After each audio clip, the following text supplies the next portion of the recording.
The Don and Mike Show. You can call Don and Mike anytime from anywhere in America. 877-365-3636. They're ready to believe. Here they are. Oh, I hate them. Listen, they love classical music. Who doesn't, Mike? Everybody does. You can call Don and Mike anytime from anywhere in America. Okay. 877-365-3636. They're ready to believe you. I wanted to play that a second time for a reason. I want to make sure everybody knows the rules about calling this show. You can call anytime. If you are offbeat, exotique, if you have a tail to tail, yes, you can get on anytime. Otherwise, just wait for the phone scan. Right. Okay? And now, having said that, here you go. Based on a true story, he was a neo-Nazi with one true enemy. Himself, a man of faith, a man of hate, and a soul torn apart. Viewer discretion advised. You know, you mentioned they like classical music. They do. They love Wagner. Wagner! And good afternoon, Mr. and Mrs. Classical and all the ships at sea. Broadcasting live from the right side of the dirt. It's Don Geronimo and Mike. Nice suit. O'Mara. Yeah! Thank you, Robbie, and hi, and thank you for listening, everybody. Don and Mike Show, and this is a new episode, 1/13/04, Tuesday. Hi, Don and Mike. Buzz Burbank here. Hi, Buzz. There you go. That's tighter than a nun. Sure is. That's a good way to start a show. Hi, everybody, and welcome to the show. Before we get to the important news of the day, how many of you last night got Jack Cassidy when he was on Bewitched? I just have to throw that out. Cassidy. No. I have to throw that out.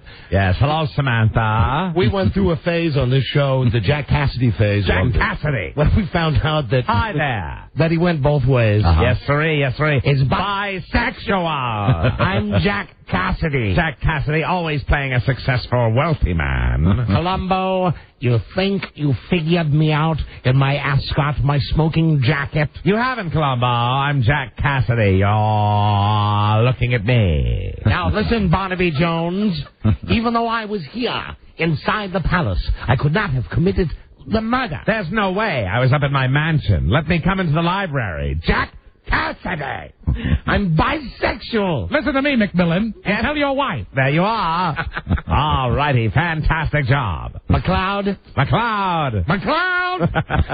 So last night, really... Mannix? Like that song goes, whatever it is, there's 100 channels. There's nothing on. Hello, Cannon. And I'm just up and down and going up and just scrolling up and down. Banachek?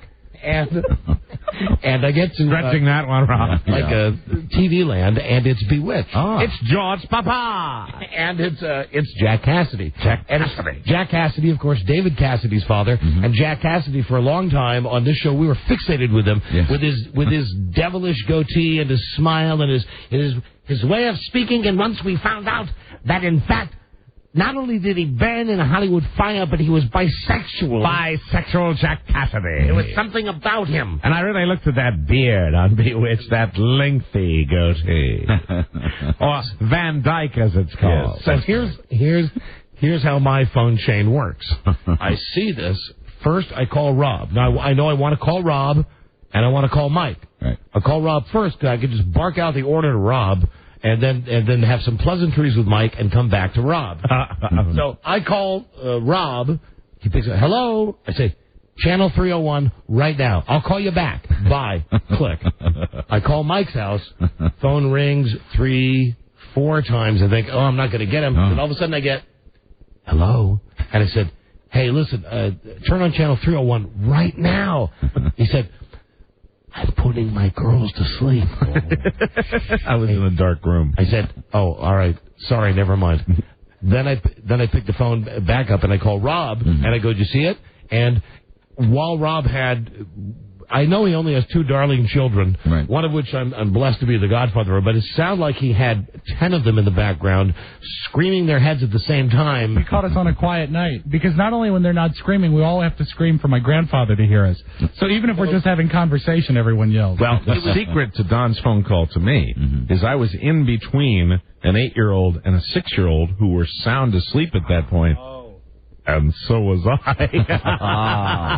That's why it rang 4 times. Here I am. I'm a dope because this is what I do. I watch Bewitched and see Jack Cassidy. And I have to call these guys to tell them. And I realize Mike's with his kids. Rob's got his screaming in the background. Buzz, I didn't know if you'd be an aficionado. I have no kids and my cats were awake. So call. You weren't on my Jack Cassidy list. I'm sorry. Well, Jack please include me Cassidy. because I'm a huge fan of Jack Cassidy and your impression But of you him. will imagine my delight as I put the girls to school today, took them to school, Yes, sent them on their merry way. There's a second part to the story, much like the second part of the sexuality of Jack Cassidy. That's accurate, and I turned on the TV mid-morning, don't you know, and TV Land was still on, and there it was, a rerun of the same episode that ran last night with Jack Cassidy. What we need to do is develop some sort of Jack Cassidy phone tree. Yes. Where if Yes. you call me, then Well, I can call Buzz. You know what I ended up doing just for Snicks? What?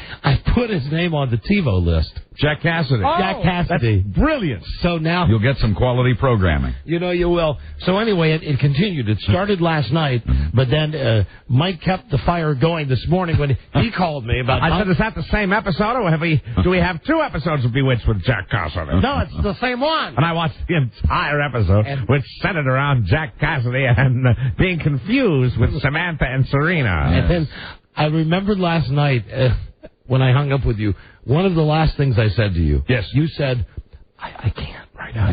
I'm putting my daughters to sleep. I said, oh, well, maybe you could just turn it on because you're going to miss it because she's going to turn him into something. And so I did.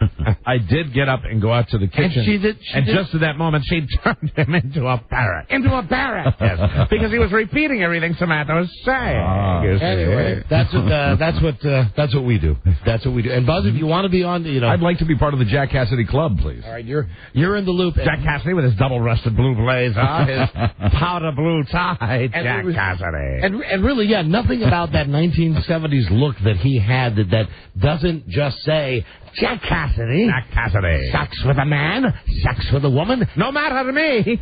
Fine with me. How about both at once? While I smoke, and don't forget I have a cigarette holder. I'm on fire, Scarecrow. Yeah, don't forget the cigarette holder is what killed him. Yes, that's right. Yes, falling asleep in a chair, setting it afire. My bungalow. Yes, sir. Hold on, who is on the hotline? Hello?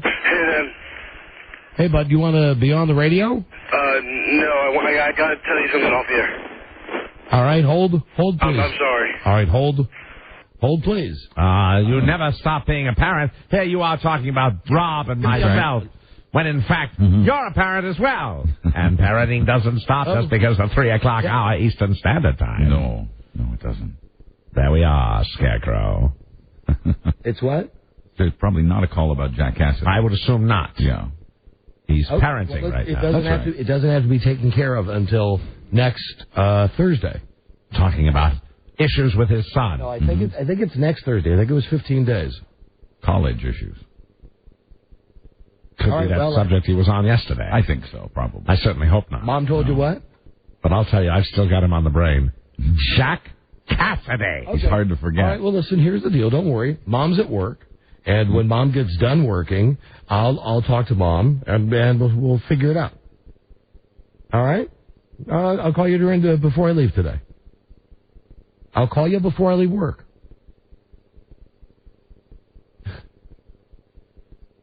Okay. No, don't worry about that. Okay? All right. I love you.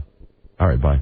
Here you were, talking to us about being parents, when you were just a parent during the show. I'm sorry that I had to do that. That, of course, was my son. I certainly understand, being a father myself. You know him as Keith Partridge. Yes. My son, David Cassidy. There he is. Was on the telephone with a question about college life. College life. And problems in college and problems that ensue that I talked about on yesterday's show. And the young man certainly shouldn't be calling Dad during the radio broadcast. Not at all, but he must be nervous about that. He is. Maybe be a little less nervous if he'd shown up for that particular date. I think so. Yes, sirree. These are lessons a young man can learn. Life lessons. As I told my sons, David and Sean. There you go. And Sean, when you recorded the Do Run Run, I had it with your mom and the grip.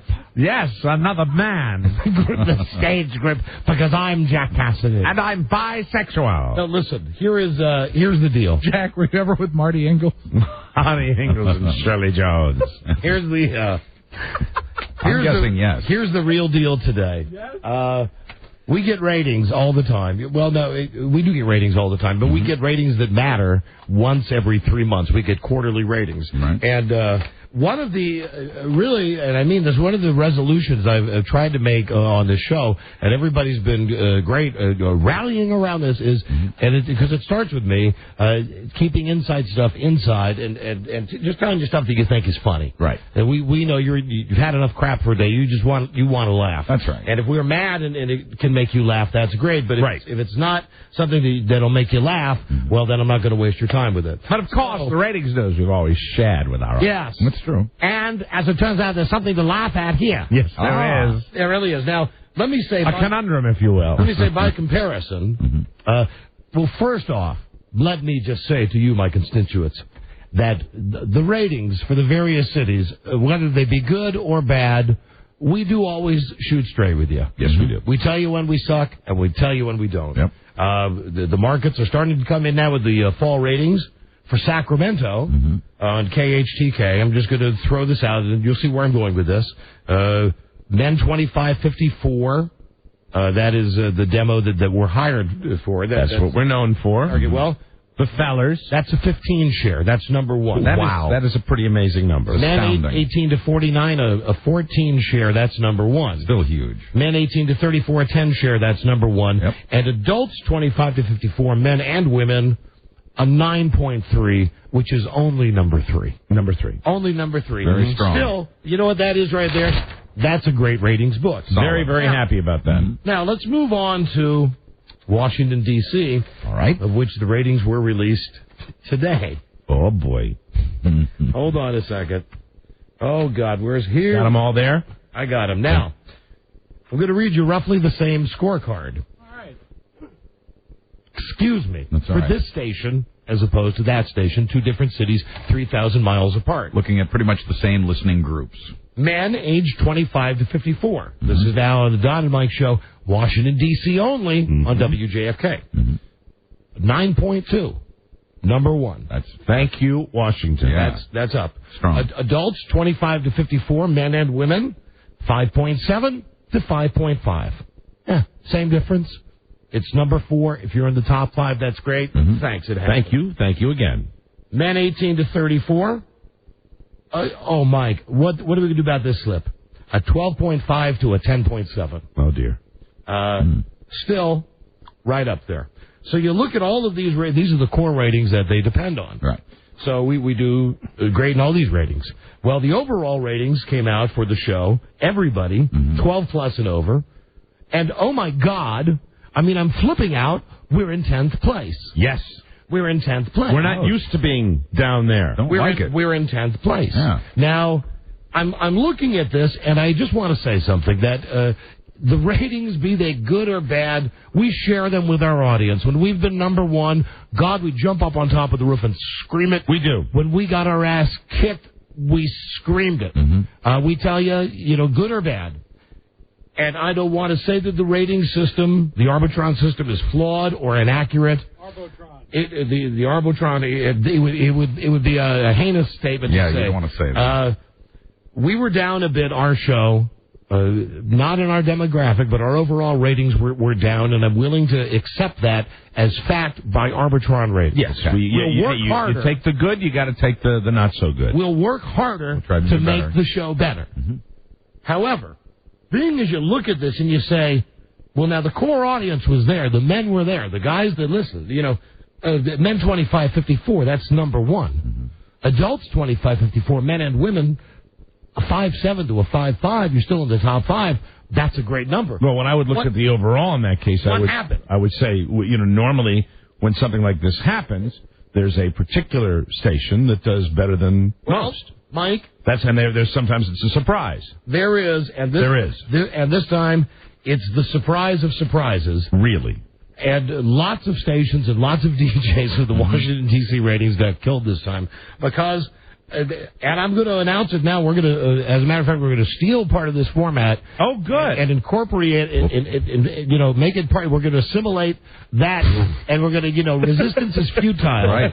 We're going to take that, and we're going to make it part of the show. Whatever works. We're going to take a particular station did very well? Yeah, and I want to just say, again, I don't want to say that the rating system is flawed. No, of course not. You would never say I don't want to say the ratings are inaccurate. No, can't say that. I don't want to say any of that. Right. However, Washington, D.C., the 8th largest market in America, over 4 million people, right. Very heavy concentration of African Americans and Hispanics and Chinese and Japanese and you name it, we got it here. So it was an ethnic station that surprised you. No, it wasn't. I'm used to that, Mike. Okay. I'm here to tell you that the latest phenomenon sweeping Washington D.C. radio. Yeah. Oldies, hip hop, no country, no gospel, no, Rob, no.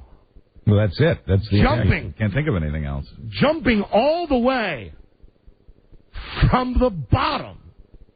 Jumping from the bottom. Huh. When you say the bottom? Well, no, they've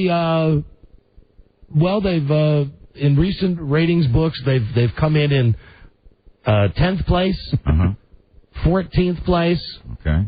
Once they did jump up to 7th place, but then they went back down to 9th place. Then they were in 9th place again. But this rating book shows a trend. And I know where our audience went.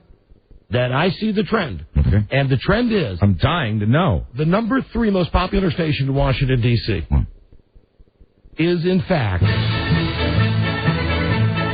the classical music station. What? Now, I'm not making this up. No, you are. Yeah, come on. I'm not throwing this out. Stop the charade. Seriously, Ron. No. What number 3 rated station? The number 3 rated station overall. Hey, Rob. Do you mean that our listeners... Would you go up to the office? I left all that stuff. It might have slipped off into the all those papers. Oh, dear. Because I've got some fantastic stats here. You mean everyone in D.C.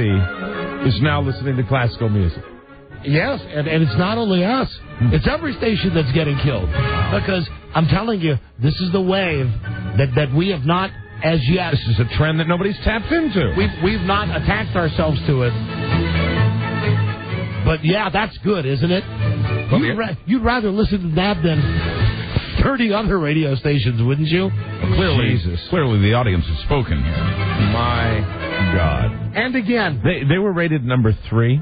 Yes, and hold on, when I get the other information, wait till you hear. I mean, this radio station, no.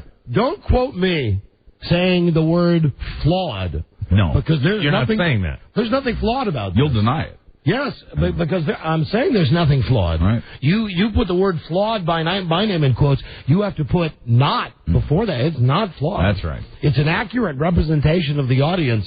That it's obvious that here in Washington, D.C., and I got to get more. Jesus. I got to get more ratings. Come on. Secret to success. It's my fault. What the hell is going on? I left him up. Come on, Al. I left him in the office. But Jeez. In a nutshell, here's what it is, and here's why. You can't get mad, even though on one hand, and I said this to Mike today, and to Buzz, and to Rob, and Charlie, and everybody. I said, okay, we didn't have our show. We didn't have a bad book. No, because in all of all of our targets, we're still number 1. Folks are still there. Now we play to win, though. We like the number 1 overall. Damn right. Absolutely. We don't feel we belong anywhere else. Right? And we're number 10 right now, and that just sucks ass. But we'll deal with it. But what you have to do is look at the numbers and say, they were in the trash. Sorry about that. What are the listeners saying? Where did the audience go? To violins, to cellos, to oboes. Hold on a second. Well, I've got... Now, let me you're going to have to give me just a second. Overall. I just hope we can look at this as a learning experience. As a radio station, they're number 3. They're number 3. That's what we call the beauty contest. Now, listen. let's not only put ourselves under the microscope, let's do it with our fellow shock talkers. That's fair. Because I'm telling you that the trend that I'm getting from these ratings is that people are moving away from shock talk. Shock radio is out. And classical is in. I got you. Yeah. And it's not just us taking it up the poop from Ludwig von Beethoven. Ludwig. No, listen to this. How about in Morning Drive? Yeah. How about that? We have a guy that you know is the king of all media. Hey, I'm not his biggest fan, but he's the gold standard. I've said that before. Yep. Howard Stern. We're on a lot of stations with Howard. Right. We're on with Howard here on WJFK. Howard does a good show. Howard has a 3.6, and he is in 9th place. The classical music station has a 4.1 and is in 6th place in the mornings. Well, it's obvious. That's what people want. How about during the midday time slot, Mike? We used to be on during that time slot. Yeah, we were on there for a good long time. Give me a second. I'm working through it. Middays. Hold on. Persons 12 plus. 3 to 7. Oh, God. Too many papers. Well, so much information. Too many freaking papers. Here we go. 10 a.m. to 3 p.m. The classical station, let me say our station, that has just a hodgepodge. It has Ron and Fez, and then the awful Bill O'Reilly, then an hour of our show. Right. Midday buffet. That is a 2.5, 14th place. The classical music station? How they do? 6.2. Wow. Number 1 rated in the entire market. We didn't stand a chance. During the middle of the day. It makes total sense to me. All right. Afternoon drive. I give up. This is where we live. This is our neck of the woods. Your Don and Mike show. We had a 4.6. That was in 4th place. We dropped to a 3.7. That's 9th place. Ouch. And I can take being beat by some of these other POS stations because it happens. Yes, it does. WGMS, the classic station, from 7th to 3rd. And, John, don't say classic. Say classical. 4.2 to 5.6. Jesus. Hold on a second. And then you have the night numbers. Night. At night. Okay. You've got our guys, Ron and Fez. Oh, hold on. I got the wrong thing. Lots of information there. Yeah, so many pages. Oh, here you go. You got our guys, Ron and Fez. Oh, they got screwed worse by this than anybody did. They had a nice little streak going. They got a 1.3, 19th place. Where was the classical station? 5.5, 5th place. That must be true. Yeah. So what you're telling me is in Washington, D.C., and I've only used our shows as examples on our station, you're telling me that in every day part, from 6 a.m. till midnight, you're telling me that a lineup that has our show, which I think is arguably the greatest show in the history of radio, and don't argue because it's my opinion, right? Howard, and he does a fine imitation of our show. He's good. Bill O'Reilly, all right, he's junk, but you've surrounded him with stuff that's good. Yeah. Ron and Fez and us. And after us, these two guys, Ron and Fez. Right. You mean that we're all so bad that people listen to more classical music than us? The answer, sadly, yes. Well, we hear you, and that's probably why you've chosen to play this music in the background. That's right, Mike. I'm not saying that the rating system is flawed and inaccurate. You told us what you want. We listen to the ratings. Now, our core audience for this ratings book, in which we were rated number 10, our core audience is right there. Yeah, but the core audience isn't good enough, Don. We want more than the core audience, and the way we're going to get that is by playing classical music. But, Mike, we're number 1 with men 18 plus. We're number 1 with men 25-54. For God's sakes, with men and women 25 to 54, we're only 0.2 of a point away from the lead. We're in 4th place. Yes, but if we can play this classical music, it'll kick us over the top because, well, the ratings don't lie. That's what people are listening to. Obviously.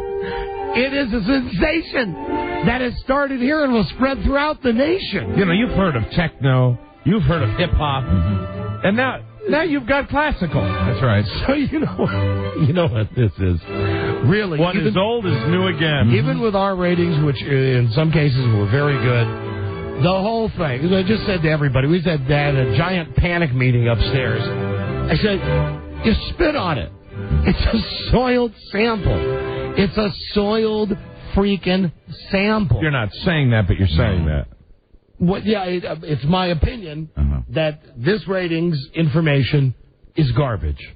It's tainted because there's no way that the third most listened to radio station in this city is a classical music station. Come on, Al! Chopin, Beethoven records moving up the charts. Yeah, well. And listen, it is. I know that, no, they did the Christmas thing.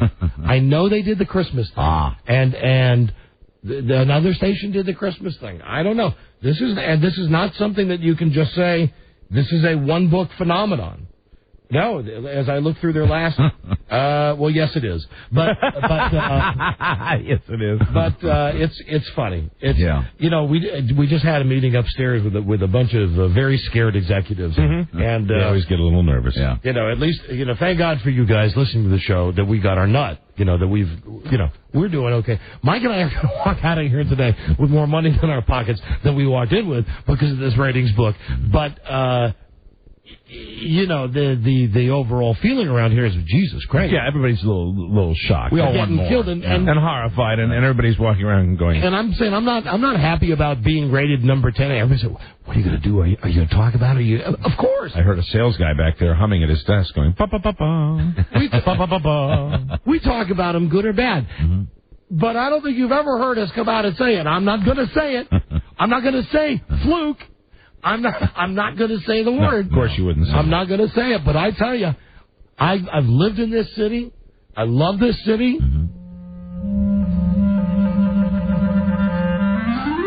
No. Not even one like this that's on a commercial. John, I don't think this would count as even classical music. Well, we've got it on there, though. This is Gershwin. It's a classical favorite, Mike. George Gershwin, does it count as classical? I don't think so. I don't think so. Yeah. Well, they get away with playing it. Yeah. Either way, all I know is... This is Rhapsody in Blue. This is like playing modern music. Modern jazz classic, yeah. What? This is a deep cut? It's a deep cut. All right, if you're going to play classical, boys, don't lose your heads. Play classical. All right, hold on a second. Hold on. Wedding March. This is all we could find in our library. Right, we're going to have to buy more. We're doing the best we could. We just bought a compilation disc today. We didn't have the proper music on hand to kill in the ratings. No wonder. Listen to how you're reacting to these songs. Yes, love them. No wonder. I love them. I know they're favorites. Yeah.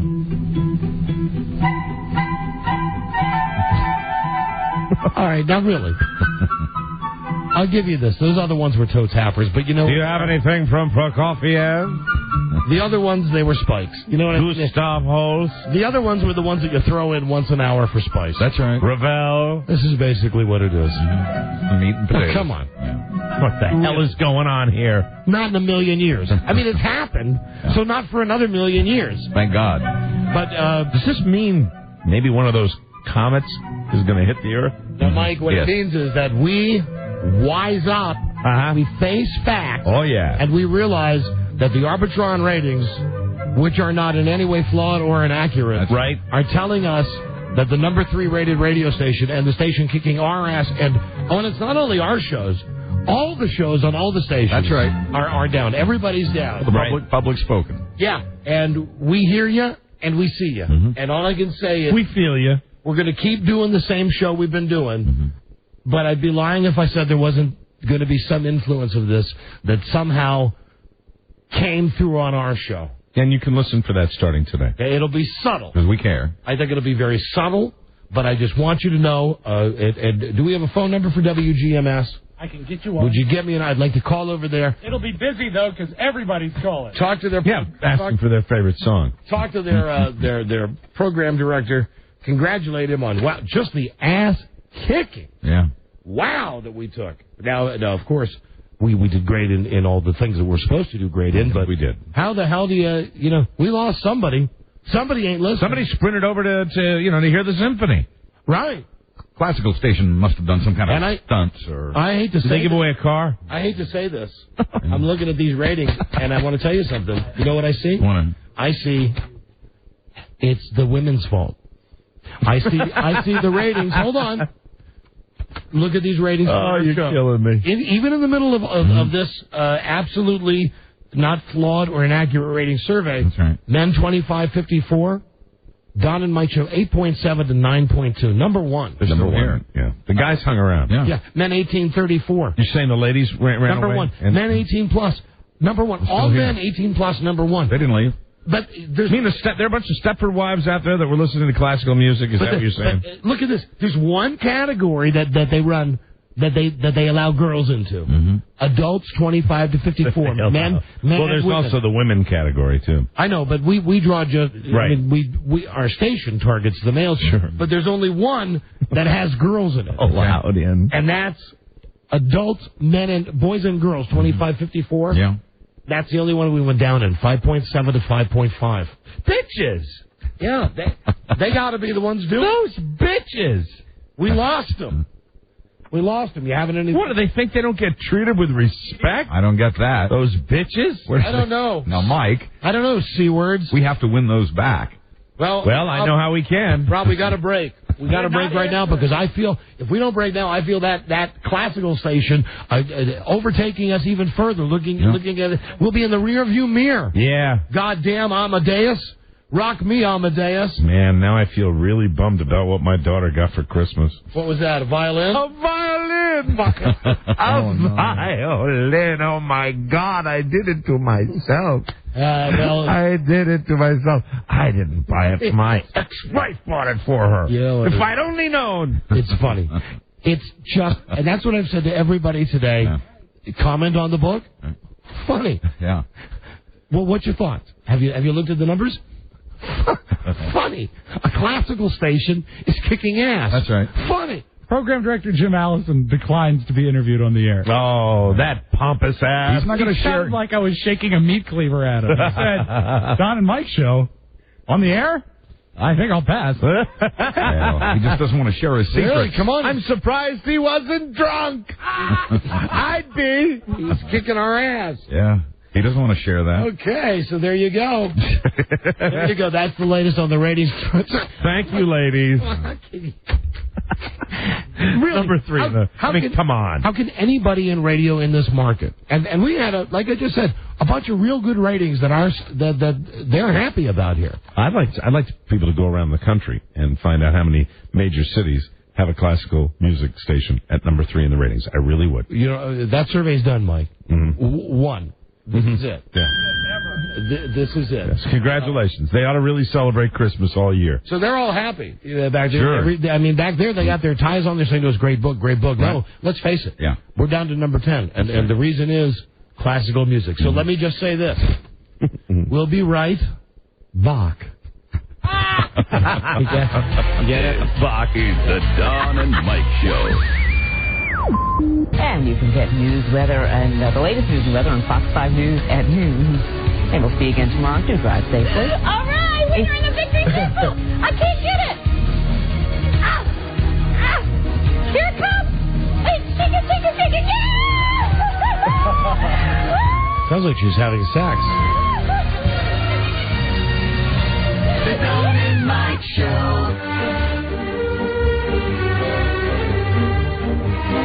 That gravy dog, the Don and Mike Show. All right. Welcome back. I told you it would be subtle. I like it.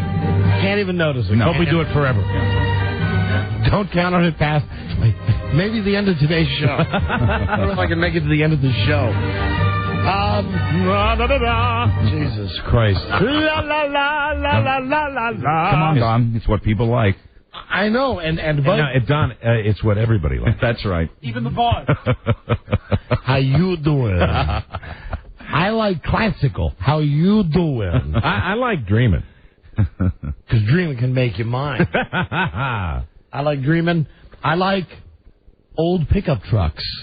Tomatoes in the rain and pain. That's my own lyric. I can see clearly now. Well, the rain is gone. I am woman. Hear me roar. I think I love you. So what am I so afraid of? Is that the one I lose you on? That's the one you lose. David me on. Cassidy? Yeah, David Cassidy. You always made me drop off. You always David flick me off. Cassidy from Jack Cassidy's loins? That's right, Jack Cassidy, while he was having sex with a woman. God didn't make little green apples. And it don't rain in Indianapolis. In the summertime. Yeah. Mike? Yes? Christina Yes? Christina Applegate, Yeah. who incidentally loves classical music. She does. Yeah. What a POA.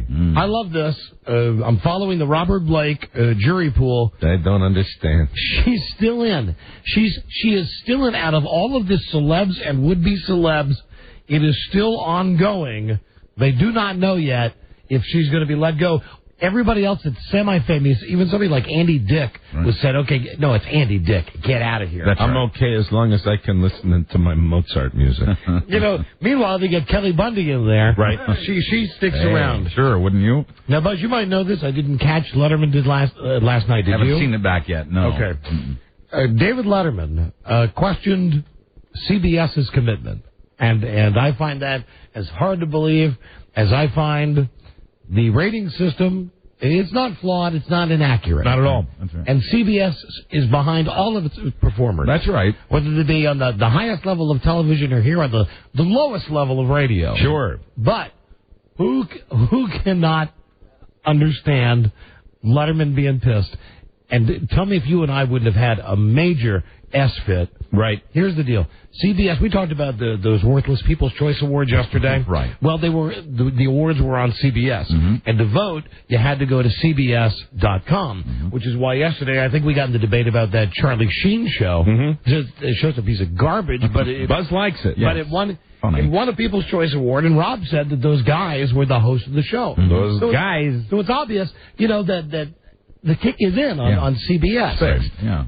So Letterman goes to the thing where you www.cbs.com to vote for himself, and they had a picture of the let me see, it was David Letterman and Jay Leno and Oprah Winfrey, and on the CBS website when you went to vote, they had a giant picture of Jay Leno and a real nice picture of Oprah Winfrey, and no picture of David Letterman. Oh, my God. On the CBS website.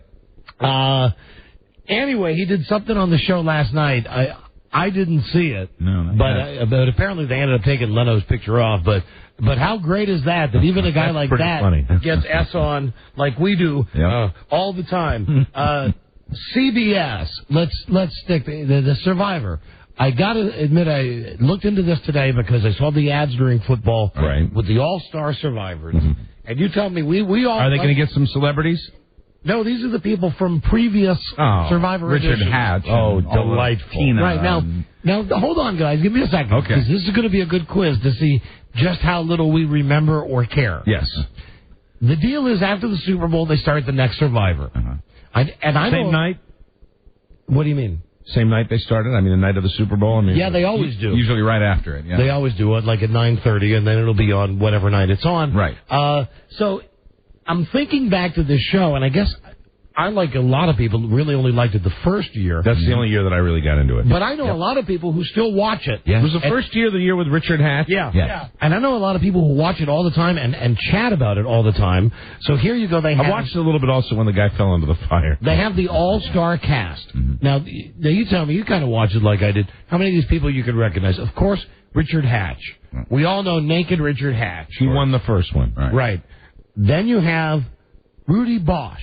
Yeah, Rudy, I remember. And that's when that was the last one that I watched. The old guy. That's the old guy. That's the guy that, has the crew cut and such. He talks like Jimmy Hoffa. Right. All right. Then you have, and I'm just going through the names that I recognize now. Ethan Zahn. Nope. That was from Africa. Somehow I remember his name. Nope. No bell. Sue Hawk, who was the female truck driver from the first Survivor. Remember Sue? Remember her? She's kind of dykey. Then you... I think she was the second Survivor because she's the one that said, if you were dying of thirst. Oh, that one. Okay, No, good, no, Rob. no, I remember her. No, Sue Hawk was on the first one. Yeah. Let me see if there's another Sue. Which one did you say if you were dying of thirst? Was it... I know the one Rob Was saw. it the... I do too, but was it the Australian Outback? Because I got a list here. The Australian Outback. Australian, Just goes to show how memorable the program was. Africa, Australia, Amazon. Oh, boy. Marseille. Yeah, whatever it is. Pearl Islands. Yeah. Africa. Thailand.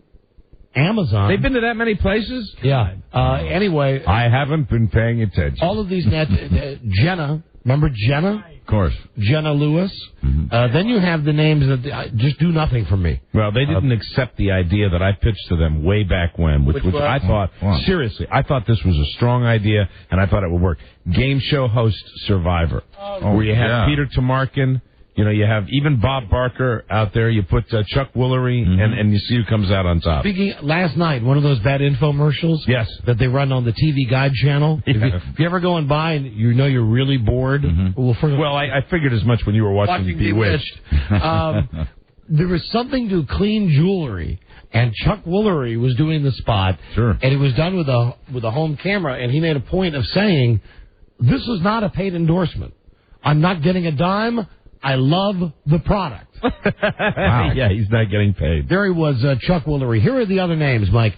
Amber, Tom, Alicia, Rob, Rupert, Jerry, Tina. I remember Tina. Rupert Pupkin. Ethan. Is it Jerry Manthe?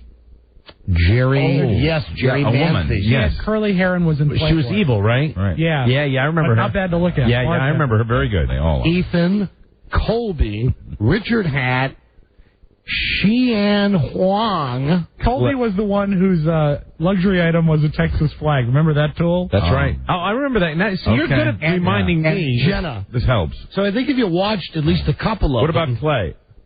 Clay Aiken will not be on this show. Reuben? Mike, you asked me about Clay Aiken on virtually everything. I know I did. On virtually every topic. I say to Mike, "Hey, did you see the ad for that new movie?" And I say, "Is Clay Aiken in it?" Yeah. Like, now why would Clay Aiken be in the movie with Ben Stiller? Well, you know why? It's because I have that in common with Jack Cassidy. Bisexuality. Hello there, Don and Mike show. Hey. Susan came in second on the first one. Right, Sue Hawk. She was the truck driver, right? Yeah, she was the dykey lady. But she was the big strapping lady, right? Yeah.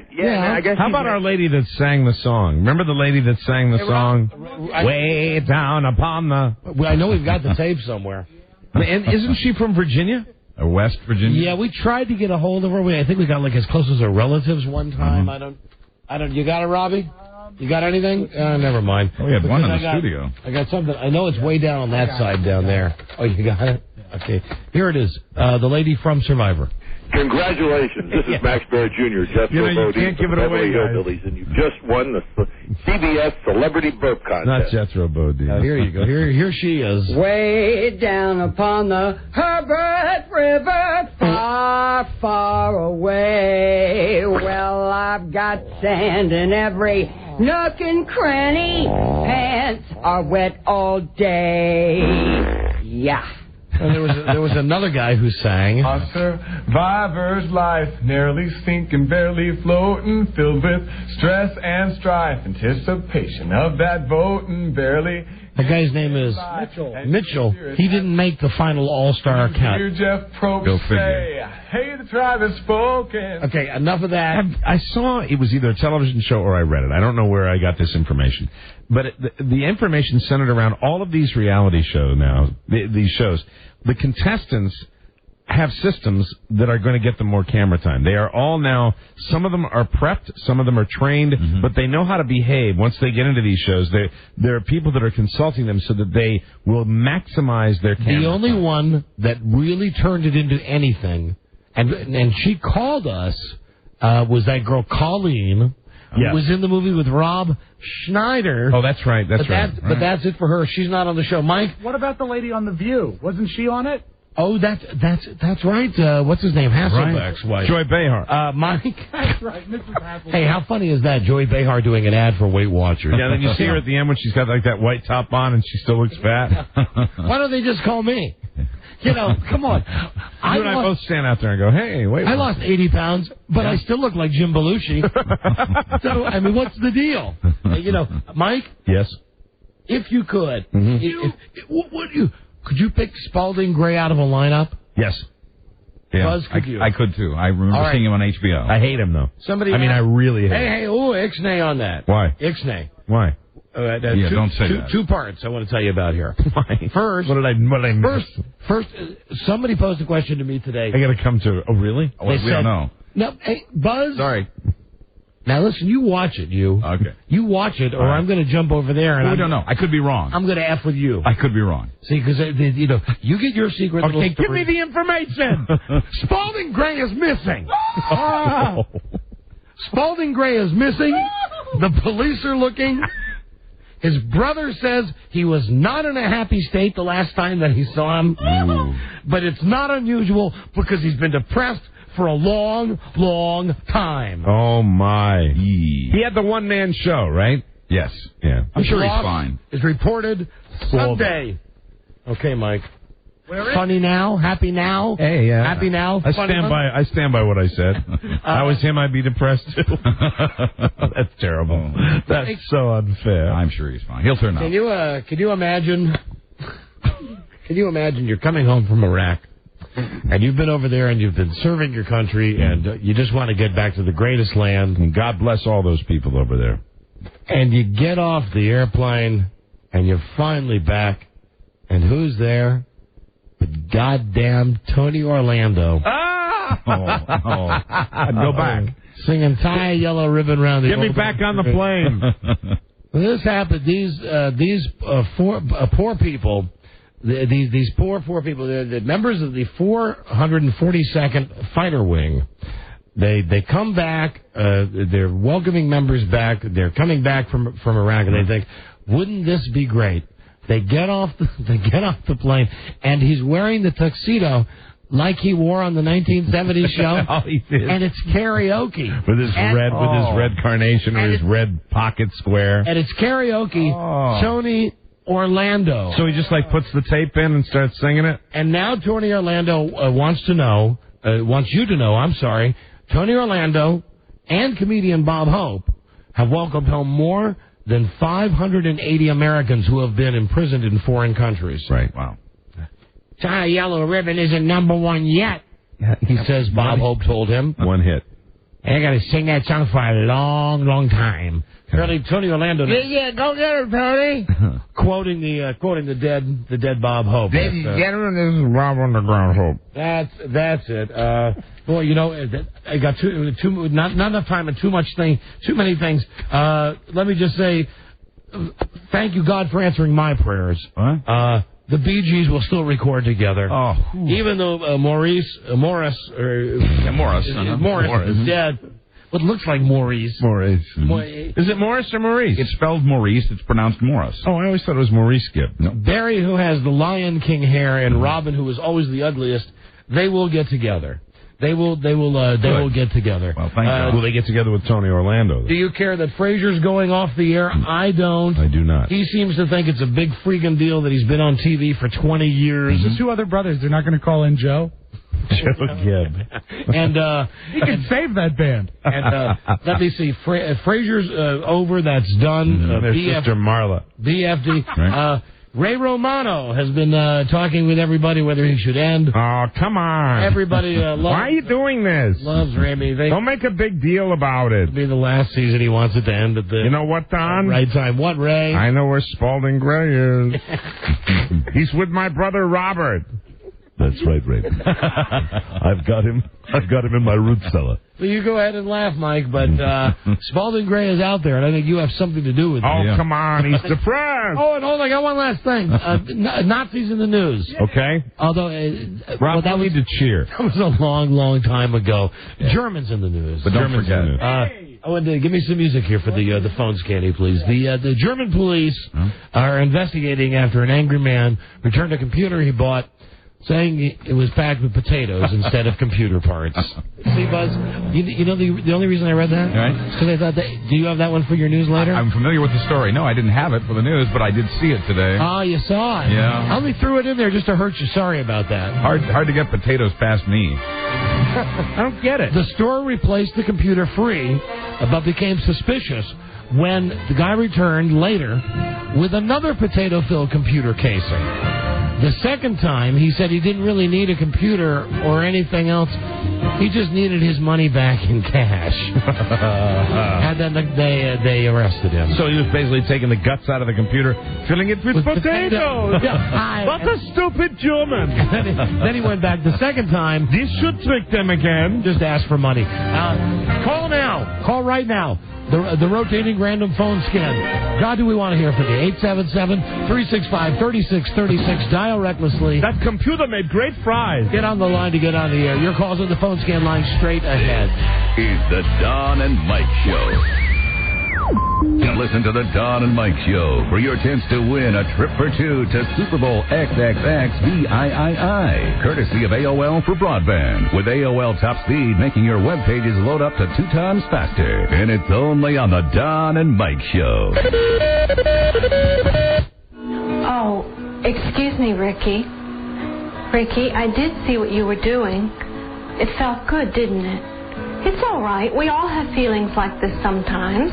I'm just glad you're doing this in the privacy of your own room. When you're a little bit older, we'll have to talk more about these feelings and what causes them and how we can control these feelings. I'm sorry I intruded on your privacy. I'll be sure to knock next time, okay? The Don and Mike Show. They have the best radio show on the radio. Don and Mike. You know, Rob, you're going to ruin this, though, if you keep picking the classical songs that at least people listen to and go, oh, that's not bad. Yeah, nothing on here has been like pure classical. All right, you know what I mean? Get you something better. Give me something better. A little more obscure. You know, just that boring stuff you hear whenever you turn Exactly. Everything's like you'd see in, you know, on. like a cartoon. I think you'll like this. Okay, you got one? This is nice. Let me try this out of a jingle. Hold on, here we go. And stand by, the rotating phone scan lies straight ahead. The Don and Mike Show. That's more like it. That's it. That's it. That's more like it. Thank you, Rob. Very We're good. only listening to what the audience has said. That's right. Just don't think Bugs Bunny cartoon. I'm not saying that the rating system is I just said that's hard for him. flawed or inaccurate. The fact is, we're getting our asses kicked by a classical station. We admit it. And not just us, everybody in Washington radio getting our ass kicked by a classical station. So that's our tip of the hat to them. I'm wondering if you'd mind me speaking in a different way. Not yet, Mike. Perhaps I could speak like this for the duration of the program. No, thanks. Are you sure? Yeah, sure. I was born sure because I know. You're going to be too mad at people? Yes. To continue that? I think I could be polite for the duration of the phone scan. Whatever. 877-365-3636. You mean whatever? Do whatever you like. Thank you. Hello. Let's take phone calls now. Live phone calls. Hello, Don and Mike Show. Phone scan. Hello, hi. Good afternoon. Hello. I got a joke for you guys. No, negative. I'm sorry. I'm sorry. Don and Mike, if you got a joke, you call, you tell us you got a joke. And then we give out your phone number if we don't laugh at it, which we don't. But we thank you. But we try to laugh. Hi, Don and Mike Show. Phone scan. Hi, Don and Mike. How you guys doing? Very well, thanks. Good afternoon. Good afternoon to you, sir. I would like to know, has anyone seen Horatio Kane last night? You mean on CSI Miami? Yeah. I watched it last night. It was a good one. They played the Tard card last night. Yes, they did. Yes. They played the Tard card. I just read that they were going to play the Tard card. As I recall, the trainable was named Eugene. Yes, he was. Eugene. Hey, H. Yes, H. H. We are partners. I am smarter than people think I am. That's right. You know, again. And was he always there like he is in every CSI? Was Horatio always there? Yeah. He was always there. And even Frida said to me last night, at one point, when the background on this is that the CSI Miami, one guy shoots another guy in a garage, and a retarded guy watches it. Now, it's a garage, and it's like an underground garage. It's one of those with levels going down. Right. So this happened like on the third level. There's not a lot of sunlight. Yet, after David Caruso in the opening gets done talking to the guy and figures out that the guy is in Tard, he's a trainable, he starts talking to him that way. Okay. My name is Horatio. Now, if you've seen anything, I'm going to help you. I need you to think very hard. Then he talks to everybody like that. Yeah. He really does. With the intense stare, too. Right. He's got the intense stare going on. Then he turns and he puts his sunglasses on. That's now, right. keep in mind, he's in a parking garage underground. He puts his sunglasses on just so he can be cool and say, "Now, I'm done talking to you. I'm going to go walk into a wall." Anyway, yeah, I saw it. Love it. You know, it's the easiest. God, Hollywood. Listen, I don't. Rob, you got? Never mind. I got it. It's in my wallet. I don't have my pants. It's in my satchel. No. I should be in Hollywood for God's sakes.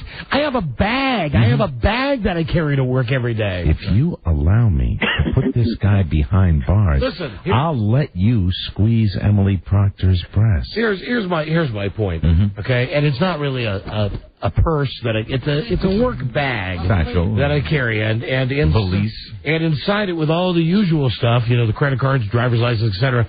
Right there, Screen Actors Guild card. You remember? See that? The laminated kind, the nice pretty kind. You know what that means? Hey, you see what I'm doing here? I'm taking mine out. You're not the only one. Mike, I'm making a point here, and I don't think you'd be willing to go this far. All right. Here's what I'm saying, and I've maintained this from day one.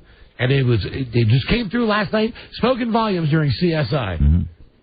If you are an established actor, an aspiring actor, you want to get it done, you play the Tard card, and my friend, it's there. Because I'm telling you, this role that this guy played last night, he didn't have any challenging scenes at all. All he did was sit there and look at Horatio and say, I have a good memory. I remember everything that happened. I'm a good boy. I clean the windshields. Oh, you're bigging your thing up about the fact that you think it's easy to Yes, play? it's totally. He'll get an Emmy for that. It's a cakewalk to play a card. And I'm telling you, Hollywood, here I am. I've got the card. I've got the SAG card. There are thousands of struggling actors in Los Angeles and New York who I can't find my Screen Actors Guild. Doesn't matter because you're just as bad as I am. Neither one of us deserve them, but we have them. And the point is, we both can work in the film and television industry. Would you be more impressed if, say, a trainable played a brilliant person in a TV show? Yes. Yeah. Now that's Emmy worthy. You show me a Tard that plays a genius, like Ricky in that movie we watched yesterday. Yeah, that's right. If he played like Einstein, it could work. Frida was not happy with me last night as we watched CSI. You place your thumb on this particular card the right way and you hold it up like if you're in a bar. You know, maybe it would mean something. you need a question mark. BJ's. The old day when BJ's was like, that's like a Costco thing, right? BJ, it's a separate place. It's its own special, but it still exists. Yeah. You don't think you live in a very narrow world, don't Sorry, you? Mike. You have to get out more often. I can't. It's a big warehouse store. I'm basically afraid of people, and I like my solitude, and I enjoy being with my wife. Except like last night when you could hold this card up and go, BJ's. We're watching the show, and I start going, Eugene. My name is Eugene. I am Eugene. And she said, hey, stop it. You're not doing your show now. Well, there's a reason why you would never be able to take home the Emmy. I'm going to tell you what it is. Why? Because you'd be halfway through your very first take, and you wouldn't be successfully able to get through it because you'd make yourself laugh. You'd be laughing. I know. Mike, That's true, Rob. Mike, even though I'm right about that. Even though I've only had bit parts on sitcoms and on that great science fiction show that you and I were on. Babylon 5, where you stole the line, and then I followed your lead, and that got us the Screen Actors Guild card. I'm telling you, I got the composure to do it. I want to be in a movie before I die. I'm the next big Tard.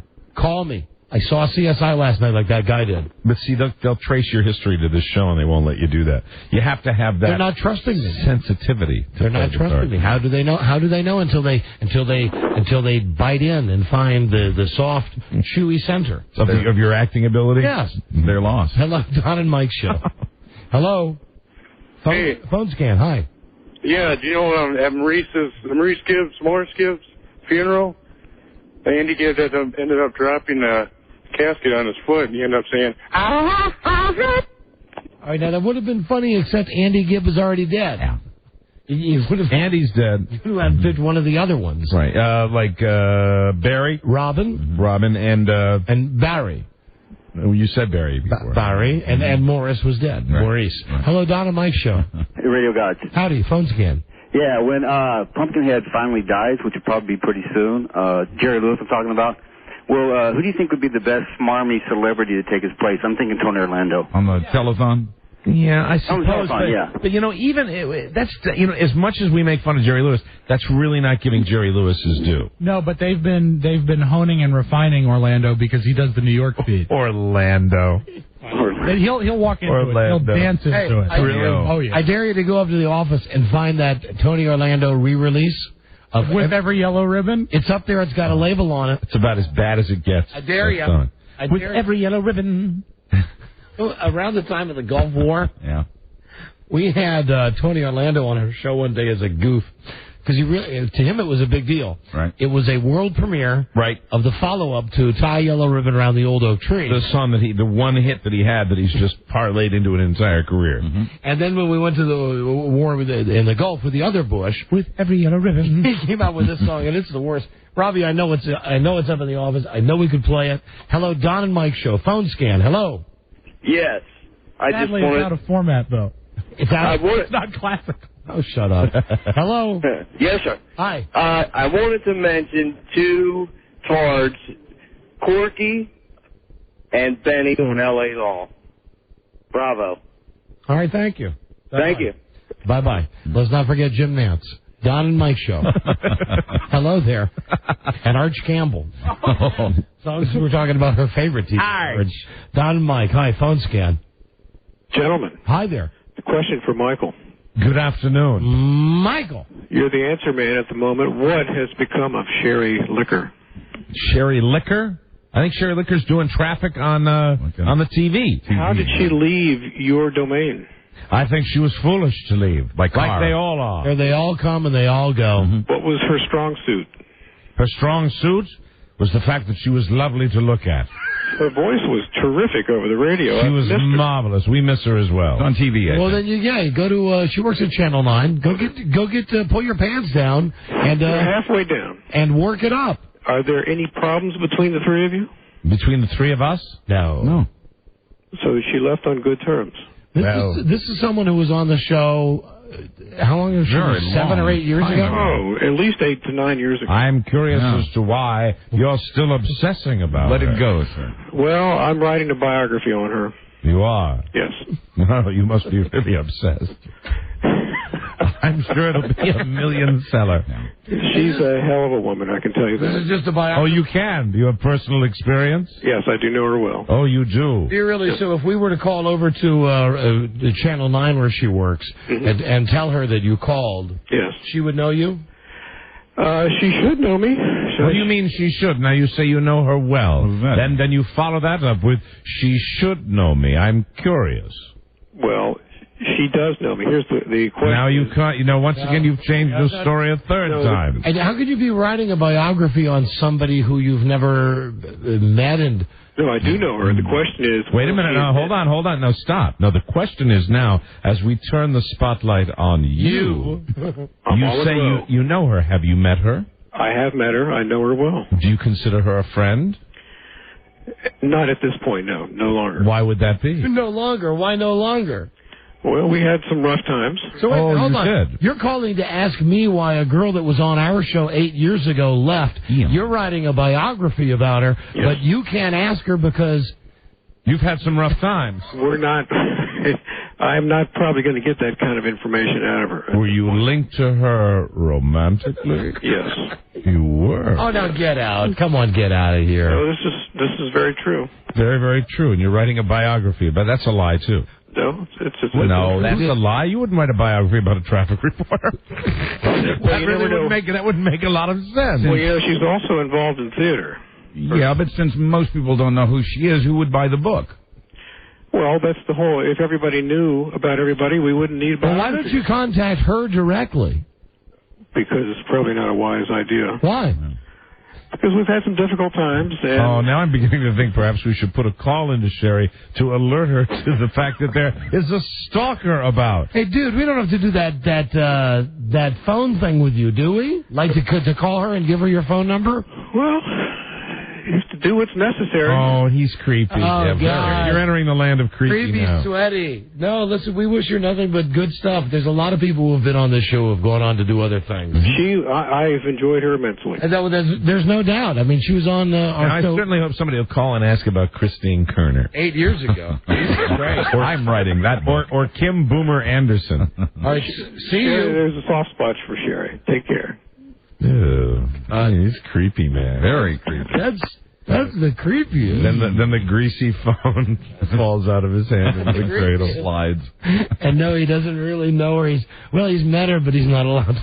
We had some rough times. Hello. Rough times like stay away from my house. I'm guessing there's a court order involved. Hold on, Rob, get surprised. We found it.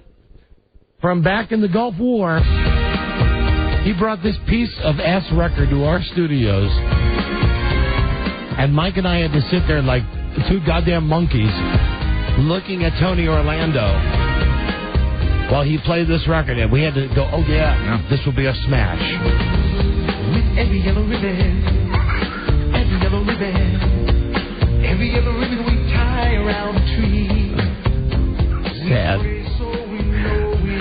Too bad that we were such pussies back then that we just didn't laugh to his face. That's good, Tony. With every yellow ribbon. We'd be pussies if he was in here today. Be the same goddamn thing. But it was funny because we'd handle it just the way we handled it. I think I would tell him it sucks. Really? I think get him into the studio and tell him it sucks. Yeah, I would tell him it sucks. Yeah, I suppose. Give it up, Tony. Hello, Don and Mike show. Hello. Hey. Hey. Listen, that last guy was obviously lying. He asked you what she was doing now. Well, he would know that if he was doing a biography of her. But anyway. Thank you, Captain Obvious.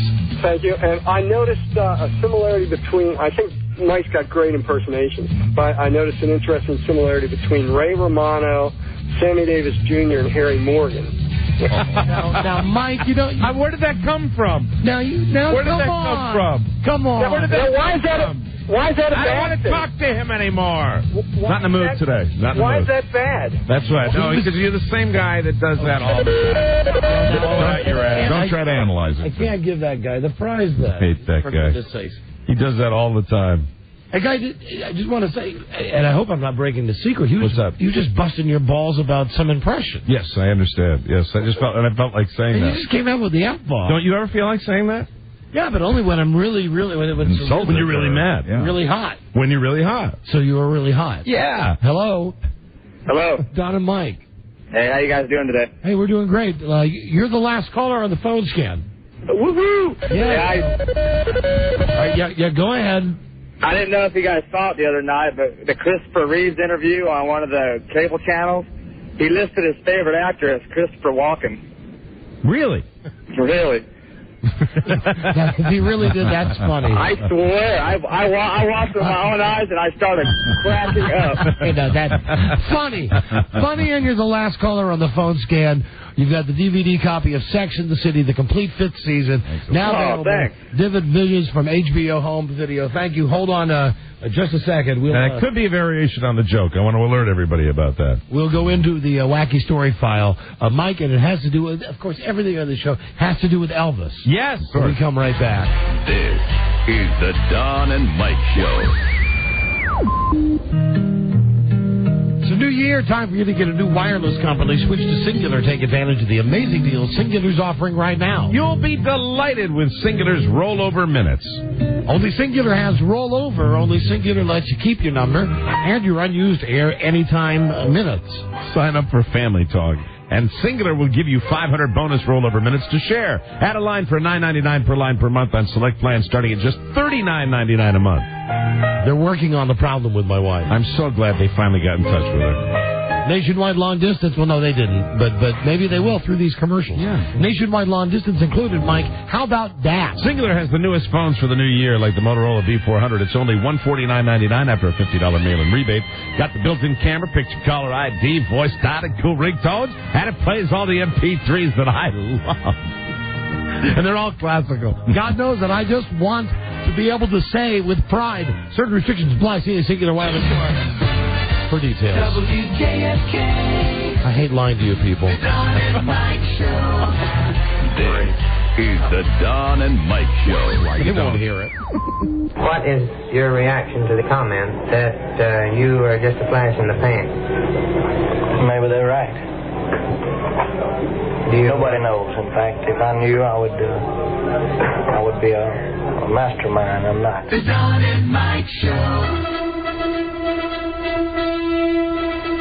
We're going to have to ditch this, Rob. What? Everything you're picking is too up-tempo. It's got to be like funeral classical music.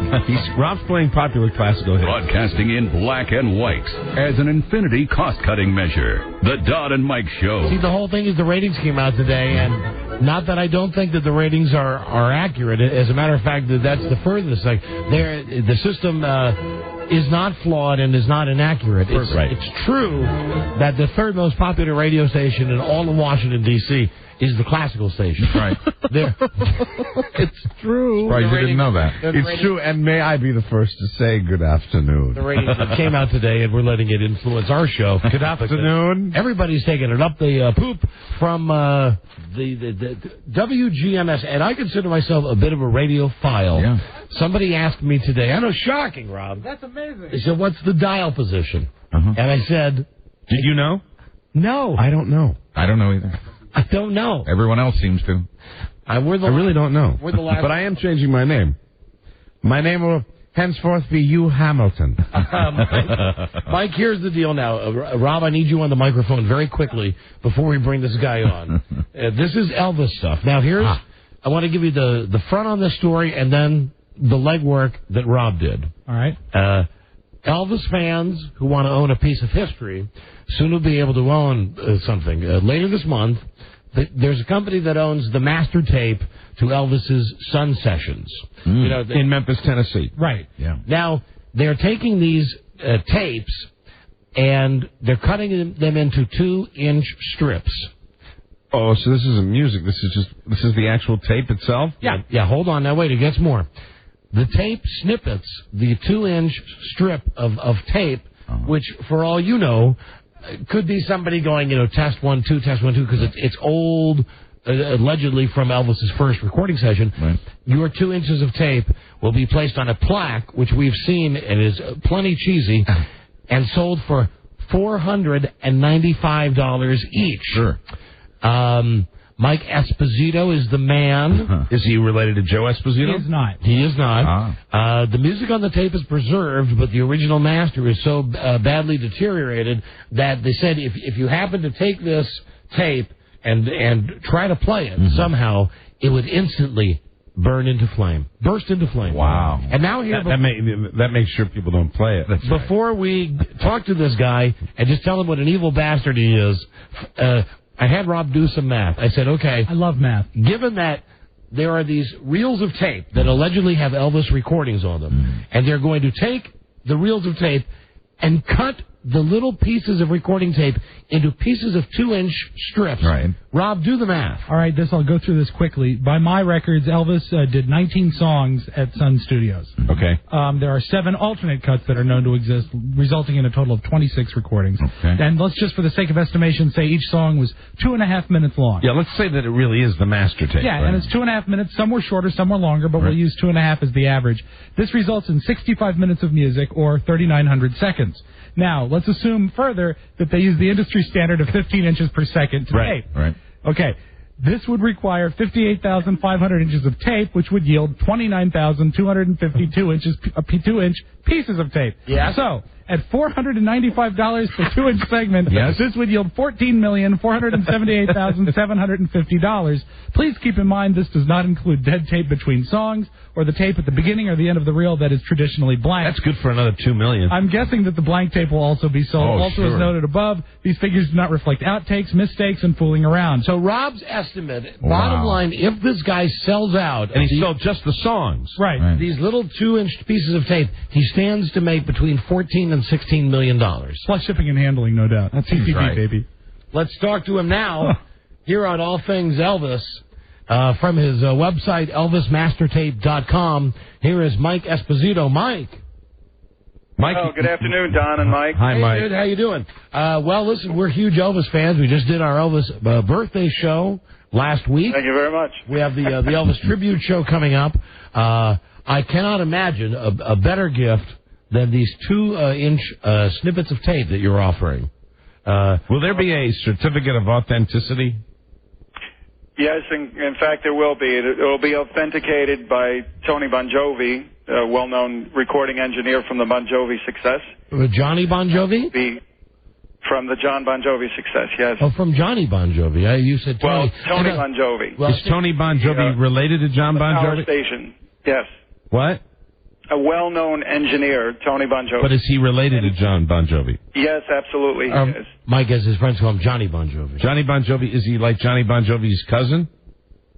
That's exactly right. So these pieces of tape, these 2-inch strips that you're selling, and incidentally, sign me up for at least 2, maybe 3. $495 each. I've seen the plaques; they're beautiful. How are your advance sales? The advance sales are going well, and everyone seems to love the concept. You know, I have to say that we're preserving each individual snippet of tape in a Mylar lucite frame because the tape was actually disintegrating over the course of... That's plastic, right? Each plaque, correct, on each individual. Mylar lucite is kind of a fancy word for plastic, though, isn't it? Well, you're well, the college it is, guy. but the Mylar itself has actually been designed to preserve the tape. Oh, okay. There you go with that education again. Sorry about that, Don. All I know is that as an Elvis fan, I want a piece of history. That's right. If I was now... Okay, sign me up, too. I know that you said here in something that we received that it might burst into flame. If I was to get one, and I'm planning on getting 3 of these, if I was to get one of them, and put some leader tape on one end and leader tape on the other end, and run it through an old reel-to-reel tape machine. Because you'd have like 6 inches of tape. What would I hear? You're actually going to hear seconds of the recording sessions from the Elvis 1954 5. Oh, my God. Wow. Oh, my gosh. So you really could do that? Oh, my God. Yeah, if 100 people that purchased the tape were to link the tapes together, you know, you would... What about me with just my $495 that I pay? Well, Don, it would be $495 per 2-inch piece of tape. Well, I'm only... all right, I'm buying 3 of them, though. Right. I think what we're going to attempt to do is actually get the music license from RCA so that you can, in fact, listen to the music that's on the tape. Wow. Is there any discernible odor with these tapes? Discernible, I'm sorry, I can't... Odor. Smell, aroma. After all these years, water damage. The tape. Well, there was some water damage on the box that was stored in, but the tape itself, because of the oxides on the tape, it's oxidizing, and in effect, it's rusting. The tape is rusting. Mike, that we've given your website a plug here, ElvisMastertape.com. The price is reasonable with the plaque, $495 plus shipping and handling. Let me just say, you bastard, that what you're doing is, I mean, you're a con artist. You're a rip-off artist. How the hell do I know that you don't have some old copy of a Daffy Duck cartoon or a kid talking into a microphone going, test 1, 2, test 1, 2, and you put it on a plaque and you sell it for $500? God, do you realize that if you sell as much tape as you have, that you would yield at least $14,478,750? Every second. Hello? Hello? Hello. Well, that's 2 days. Oh, are you with me? Yes. Yeah, we're there. Yes. Every second of tape, blank or not, will yield you a profit of $3,712. Wow. You bastard. Have you done the math? Now listen, let's talk from one person who uses Elvis to another. I'm a user. I got him on the show twice a year. We do the whole thing. Have you figured out the number that you'd realize if you sold all the tape you have? But what dope is going to buy a piece of tape? Is he there, Mike? Yeah, I'm with you, and I'm very surprised at what you're saying here on the air. Obviously, the tape has been forensically tested over the course of the last several years. Have you worked with that acknowledged experts with RCA as well as with Graceland on... But have you thought about the profit end of it? How much money, if you sold all the tape you're going to do this with, how much money you'd make? Of course he has. Of course. Must have done Come on. There's no question. Dude, listen, what I was trying to say our to you. entertainment budget for the year to buy the tape. There's no question about that. Dude, here's the thing. What I was trying to explain to you. I'm an Elvis exploiter. I do it so people listen to our show. You're an Elvis exploiter, but you're an Elvis exploiter that's taking it to a whole new level. I'm doing it just so people will listen to our show. Well, in a way, do you salute this guy then?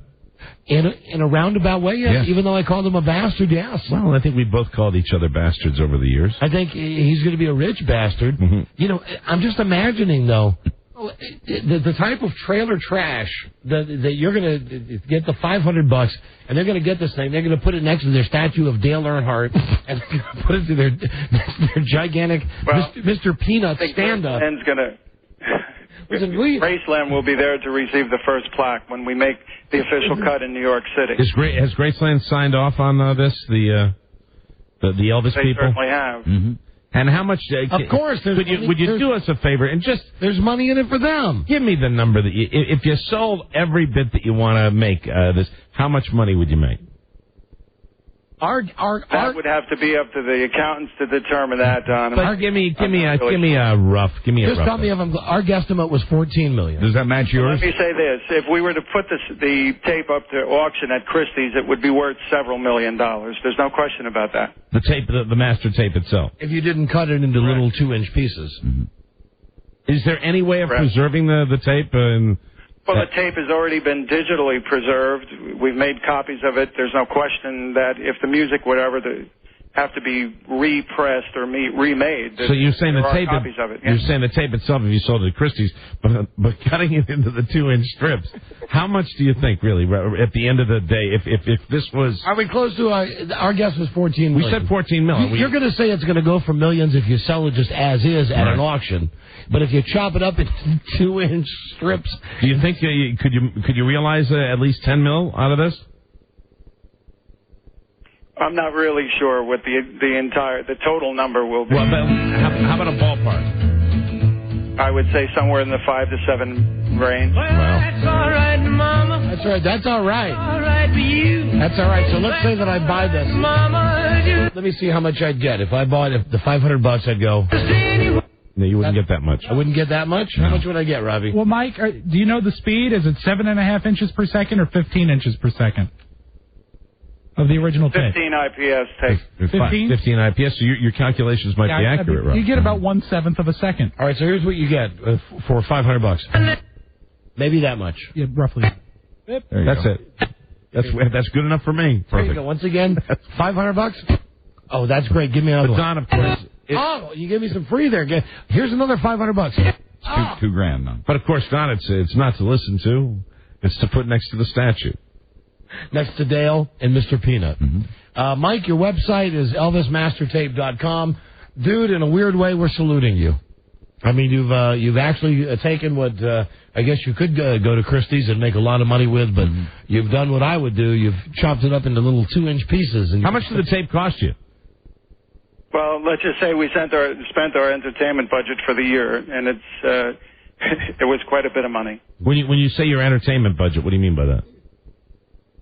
For the company, I'm saying that it cost quite a bit of money. I tell you what, Mike. So you do a lot of entertaining with your company? Yes, we do. Mike, at the time of his death, and this will be we'll play for a free plug right now, even though we've already hit your website and said that we endorse this. The cutting of the 2-inch pieces of tape, yes. At the time of his death, what was the weight of Elvis's colon? At the time of his death. How much did his colon weigh? We have the answer. I have no clue. But why don't you guess? It's worth a free plug. You get a free plug if you come within 3 pounds. Well, it's certainly not his tooth. I don't know. I'm going to guess a pound. A pound? I'm sorry. Wow. You're way off on that one. 40 pounds. It was impacted in chalky. 40 pounds. Impacted in chalky. That's from the Elvis autopsy that we read on the air when we were doing that same thing. But thank you for your time. And good luck with the venture. And let me just say, often having guys like you on the show makes me feel a little bit better about myself and what I'm doing out every day. It really does. Because, I say mean things to people and often wish I hadn't lost my temper. But, God, at least I'm not fleecing people out of $14 million with some worthless friggin' tape. I mean, if they don't like my show, they can turn the radio off. But good luck. ElvisMastertape.com. I'll take 3. Thanks for being on the show. TCB, baby. Bye, Mike. Mike, you there? Mike? Yes, I'm still with you, Don. Okay. All right. Thanks, dude. Hold on, please. All right. Very good. All right, Rob. Let's see how it went. Go ahead. Sounds trainable. Mike. Hello. I hang up? Mike. He's just slow to answer. He's gone. Yeah. Yeah, that was strange at the end there. I don't know what was going on. He had all those pauses. He was pausing always during that entire thing. Wow. He was doing calculations in his head. There you go. Hey, Rob, good on the math, though. Man, is it good? $14 million. Is it good to be prepared with all of that stuff? Yeah. I said to Rob today, how much does he stand to make? I'll get back to you. $14 million. $14 million. All right, that's the Elvis guy. Wow. That's serious money. Listen, here we go. For us, serious money, $100. Right. Who doesn't want $100? Okay. We got it for you now. We're bringing back a game that we've not played by my records in well over at least 3 weeks. Wow. No, we've not played this in a long time. The Guess the Whoopie game. However, in honor of Nick and Jessica, who are on the cover of Entertainment Weekly magazine, and I hate it when they refer to them as the hot, happening Hollywood couple, and then underneath in parentheses it says they're not really stupid, that they're getting the last laugh on us the whole way. Right. Sure. Anyway, listen, they're the ideal couple. We're looking for newlywed couples to play this game. And you don't need your wife or your husband with you. Here's the deal. If you're a newlywed, which is when you're in that, that getting to know you phase with your mom and your dad-in-law, call us right now at 877-365-3636. What we do is call your mother and father-in-law, whichever one of them is at home, and we ask them the last time they had intercourse. Yes. And if you guess the last time that they had intercourse, a full, straight-on man and woman intercourse, you win $100.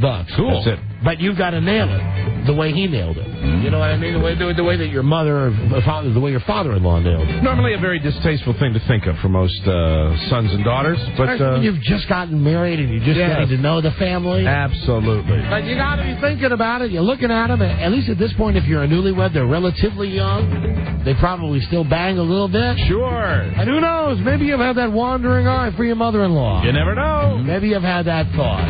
Mom and daughter together. Maybe the daughters have had the eye for the father-in-law. So anyway, you call us, and then if you can guess when the last time your mother and father-in-law had intercourse, you win $100. Wow. That easy. But to make it cute, we call it Guess the Whoopie. That's nice. Guess the Whoopie. I wanted to call it Guess the F. Yeah. Yeah, but of course we can't use that word. They wouldn't let that by. Don't get that. Guess the F. Who F'd? Phone number is 877-365-3636. We will be right back. This is the Don and Mike Show.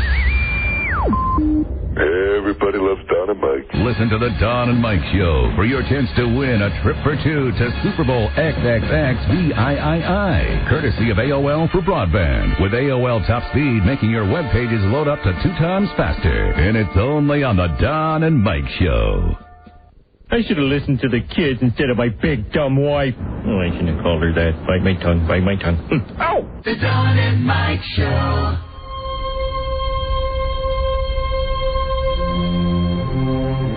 They're guys. Don and Mike. Here we go. This will be short-lived, I promise. If you're just getting in the car, because you don't live in Washington, D.C., you didn't hear the beginning of the show today. Right. Even if you do live in the D.C. metro, it still won't make sense to you. I just tell you, we got the ratings. This happens. We got the ratings from Sacramento. They were great. Yeah. We got the ratings for Washington.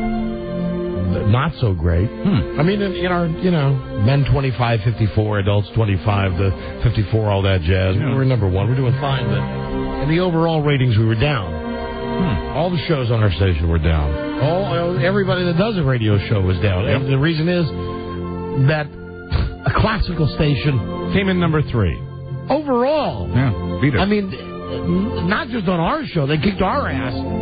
But out of nowhere, a classical music station has come to dominate the Washington, D.C. Arbitron ratings. That's right. And I don't want to say the rating system is flawed or inaccurate. Now, you're not saying that. What I'm saying is, I'm reading the information that I'm getting. And I get it. Classical music is the latest rage. It is, Don. We hear you. It's come back. It's come back since the 1700s when it was really hot. Knew it would. Now listen, as I mentioned, our ratings overall, the beauty pageant, the 12 plus, it was 4.6 to 3.7. It's 3.7. Wow. We're in 10th place. But in demo, you know what we look for, we're fine. We're number one in all these men 25, 54. As usual. Men 18 plus. We're number one in all these categories. But even as someone who can look at this and say, it was a good book for us, I say throw it out. Throw it out. How can you possibly believe any ratings? Can I recommend a good movie to you? Yeah. Amadeus. How could you possibly take the ratings seriously when the classical station is number 3? Would you like another movie recommendation? And I'm going to dumb it down even a little more. Okay. How about The Competition? Okay. This is Washington, D.C., okay? Chocolate City we're living in. I refer to it affectionately as Chocolate City. A lot of people do. Yeah, right. Here's how the ratings normally go. PGC, KYS, MMJ. Right. How about Mr. Holland's Opus? Now, the classical station, according to these ratings, guys, you think we feel bad today? We're laughing about it. What do you think they're doing at WKYS? Oh, my God. Now, we've been beat by the white man before, but never have we been beaten by... But we're not saying it's a fluke. By classical music. They're smart. They're sampling. We're not saying it's a fluke. No, we're not.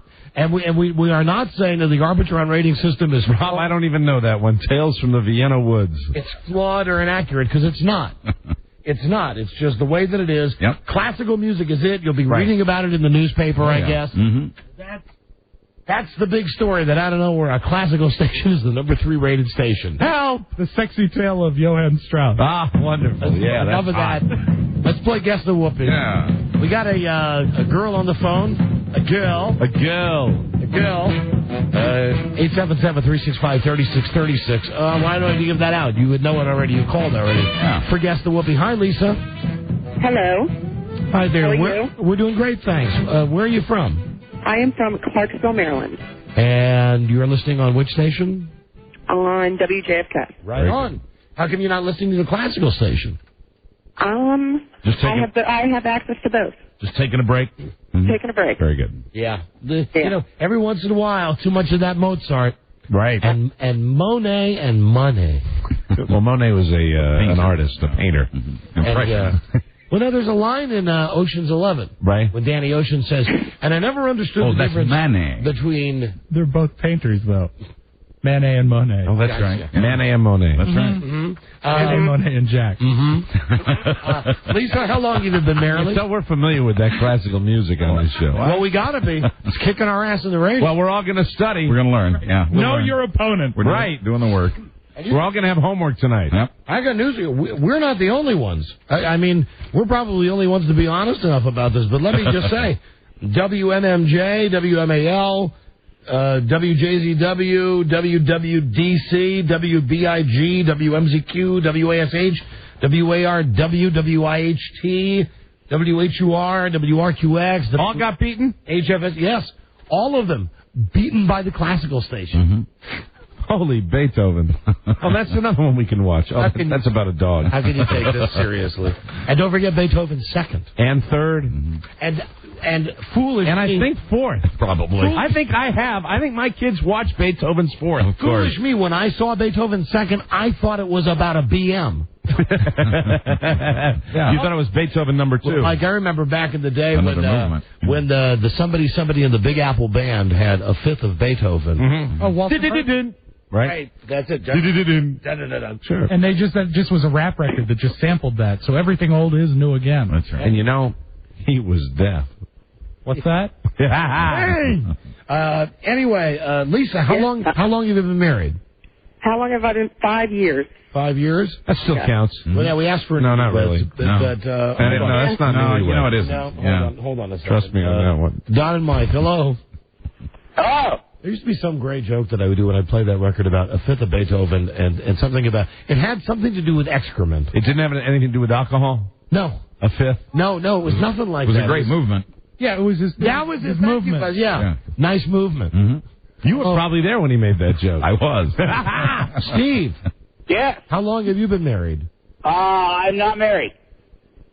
Well, no. Perhaps we didn't make it clear. When we- Greg, did we explain the circle of trust to you? Might as well be. All right, we're going to play Guess the Whoopie, but it has to be with newlyweds this time. Yeah. Married people. You know, studies have shown that listening to classical music makes you smarter. Shortens your attention span. How's that? See, Steve, it's got to be newlyweds because that's why it's funny, dude. Legally married like 2 years or less, right? Right. Yeah. Or even better, a year. Well, I've been living with my girlfriend for more than a year. Or even better, if Britney Spears would just call, she'd make this whole thing beautiful. She'd be terrific. Okay, goodbye. Goodbye. We can find out when Mrs. Spears got speared. Goodbye. I want to tell you. Don and Mike. When did Mrs. Spears get speared? Hello, Don and Mike show. I'd like to request some Tchaikovsky, please. Oh, shut up. Good afternoon. Get out of here. Hello, Don and Mike show. Stop putting salt in our wound. We're trying to play Guess the Whoopie. Hello, Don and Mike. Good afternoon. Hello.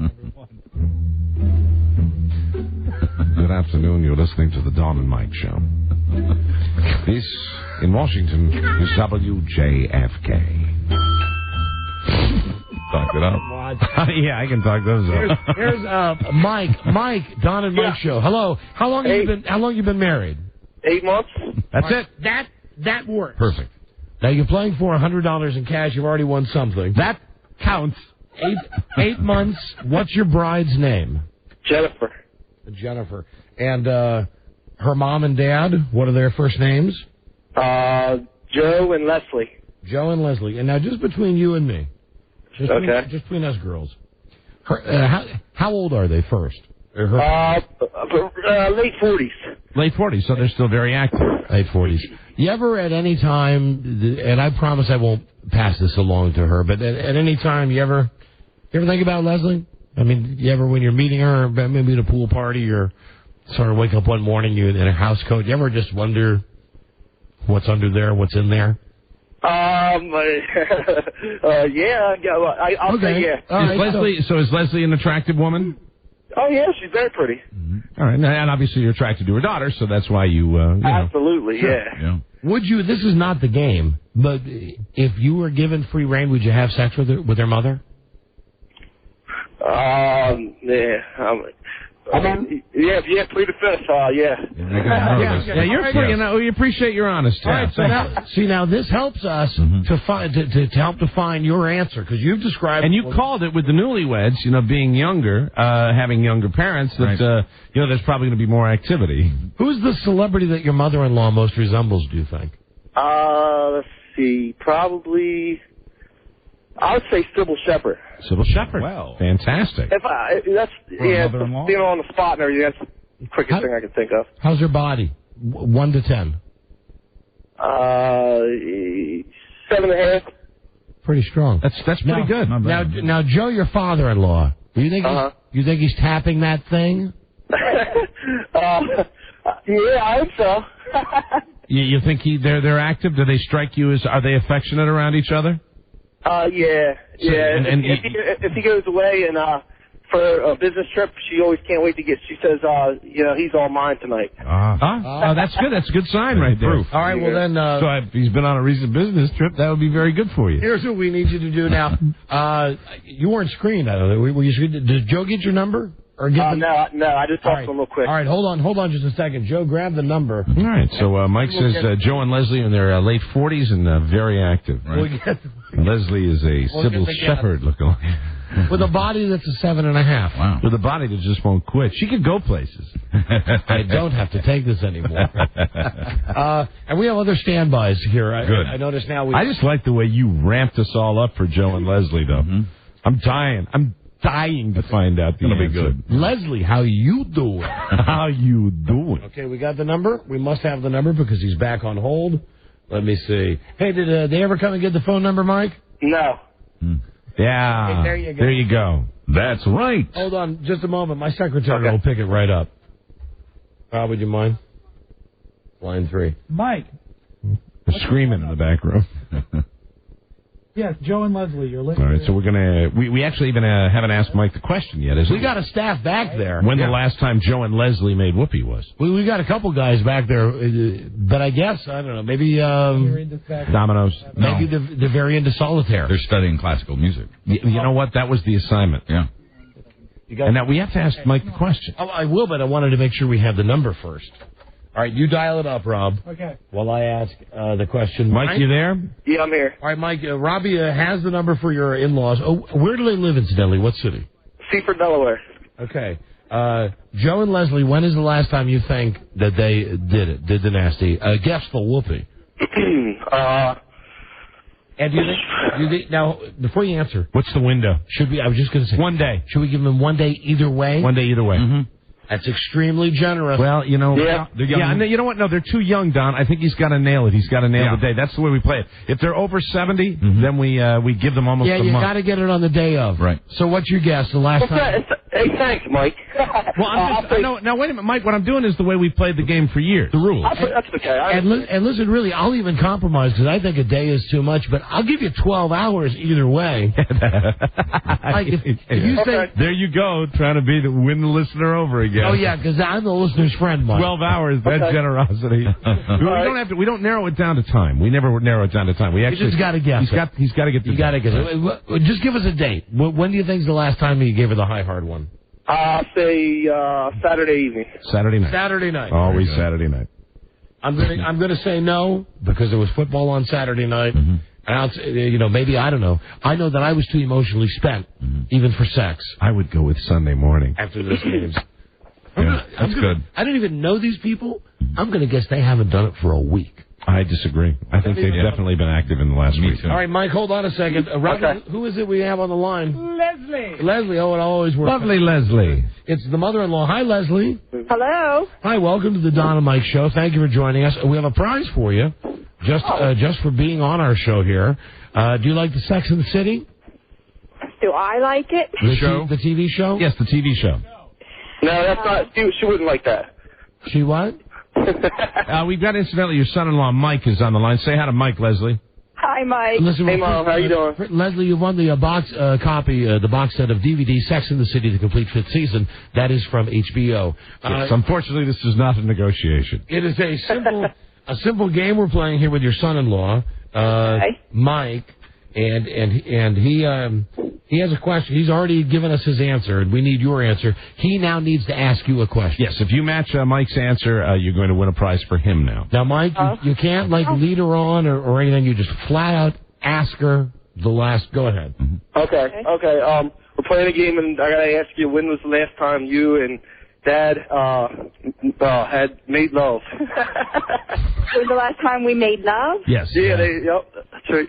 See, the name of the game is Guess the Whoopie. Guess the Whoopie, and now we have to find out from you, Leslie, when indeed was the last time you and your wonderful husband, Joe, when you had intercourse, made Whoopie. And let this while there is no time limit on this, Leslie. And let me tell you that your son-in-law came up with an answer immediately. Yes, he has a theory. He has a theory. And I told him I wouldn't say specifics, but let me just say you must be a lovely mother. He was very complimentary. Yes. Very flattering. Said you look like Sybil Shepherd. Well, yeah, I suppose. Well, so now that we've given you some time, if you had time to think about it, when indeed was the last time you and Joe did it? Okay, today's what? Today would be Tuesday. Saturday. Saturday! Winner! Way to go! Hey. Winner! She got it right. Yes. Is that what you said, Mike? I guess Saturday because I took you guys out to dinner. Winner! They went out to dinner. Winner! We do, in fact, have a winner, and Mike, that means for you we have $100. All right. Great, Mike. Good for you. Thanks for listening to the show. Thanks, Mom. Leslie. Yes. Understand that you've just got a rocket body. Mike tells us that we asked him to rate your body 1 to 10, and he said you were a 7.5. That's a compliment. Good. He was very complimentary of you, Leslie. He better be. He knows what's good for him. There you go. Yeah. Let me put him on hold for just a second. Mike, thank you. Hold on. Thanks for listening. God bless you. Enjoy your money. Are you going to betray him now? Sure. Are you going? You're not going to betray him. Hey, listen. Just between us, Leslie. Yes. He's thought about you. You're terrible. I asked him. I said I wouldn't, but I can't not. I have to tell you, he's thought about you. He's what? He's thought about you that way. Where is your honor? Where is your honor? You know where my honor is in? 10 place in the ratings. Yeah, okay. Behind the classical station. I count on a lot more lying and cheating during this book. Yeah. Anyway, here's my question to you. Okay. You ever thought about him like that? Who, Mike? Yeah. You ever seen him out by the pool? Do you find Mike to be an attractive guy? Oh, my son-in-law? Yes. Mm-hmm. Well, sure, he's Italian. What do you expect? He's Italian. There's it's a yes. Yeah. It's a capital Y. So there is something between the two of you. No. Unspoken. No, only mother and son-in-law. Okay. All right. Well, listen, very good, Leslie. You're very nice. Thank you for your time, Leslie. Do you like that? Do you like that TV show, Sex and the City? You want me to be honest with you? I have never seen it. Oh, well, this will be a chance for you to see so much of it. Great. Let's make sure we give her the episode. You have a box set. Give her the episode about oral. God, you know what I think? You'll be able to watch it on a Saturday all day. Let me ask you, would you rather have the Sex and the City box set DVD, or would you rather have the DVD copy of Body by Jake's Strength Training 101 for Women? The Body by Jake. Body by Jake. Hey, I do aerobics every day, so any more, I'd love it. Courtesy of Ventura Distribution, sculpt the body you've always wanted. All right. Listen, Leslie, I'm glad you got the prize you wanted. Thank you for your time. And Leslie, regarding that DVD from Jake, don't quit. Okay. I find you to be intoxicating. And if I may ask you, Lady Leslie, when you work aerobically, do you get all sweaty? Sometimes. Yeah. Do you? Do you? Oh, God. Hey, thanks. You guys are bad. Yes, we are. I know we are. Thank you. Hold on. Thank you. It's been great pleasure chatting with you. Thank you, Leslie. Okay, sure. Leslie, did you get a chance to say hi to our newsman, Buzz Burbank? Okay. Hello, Leslie. Hello. How are you? That's good enough, Buzz. Thank you, Leslie. Thanks, Leslie. You're welcome. Thank you, buddy. And that's how we play Guess the Whoopie. Yeah, that was a good one. Yeah, you know, that was a good one. They were good people with that game. You and I can try the sexy talk, but you know the man that owns it. Right. He's right over in that newsroom over there. Hi, Buzz. Hey, Leslie. Shut up. We'll be back. This Less than 10. is the Don and Mike Show. And why doesn't the press search harder when it involves pro-lifers? They certainly do when it's pro-choicers.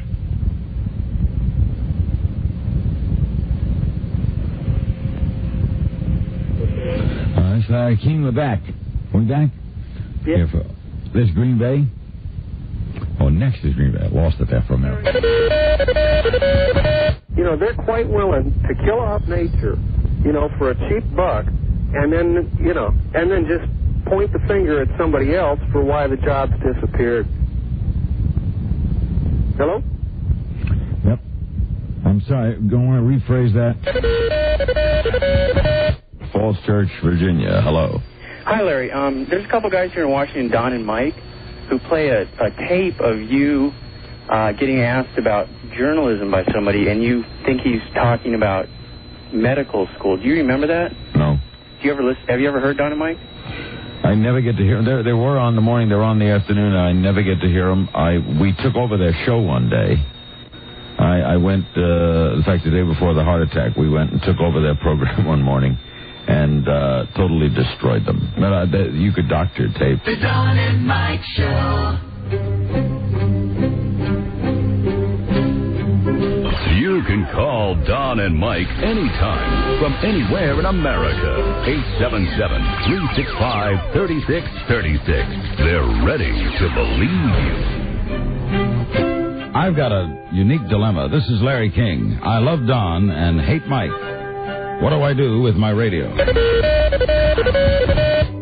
Hi, this is Larry King, and I never listen to Don and Mike because I'm bright, intelligent, lively, and desire information. I go anywhere I can, but not here. Right, got you. No, they're not retarded. No. Don Geronimo and Mike O'Mara. So many things going on here. Larry King segment, obviously the classical thing. We've covered that. Yes. I also want to mention we're giving away a trip to the Super Bowl, courtesy of AOL. Wow. Round trip airfare to Houston Hotel, tickets to the NFL Experience, breakfast, daily hotel, airport transfers, courtesy of AOL Top Speed, AOL for broadband. AOL Top Speed makes your web pages load faster on dial up to 5 times faster and 2 times faster on broadband. We're giving away the Super Bowl trip this year next Thursday, and it's going to be an in-studio contest. All right.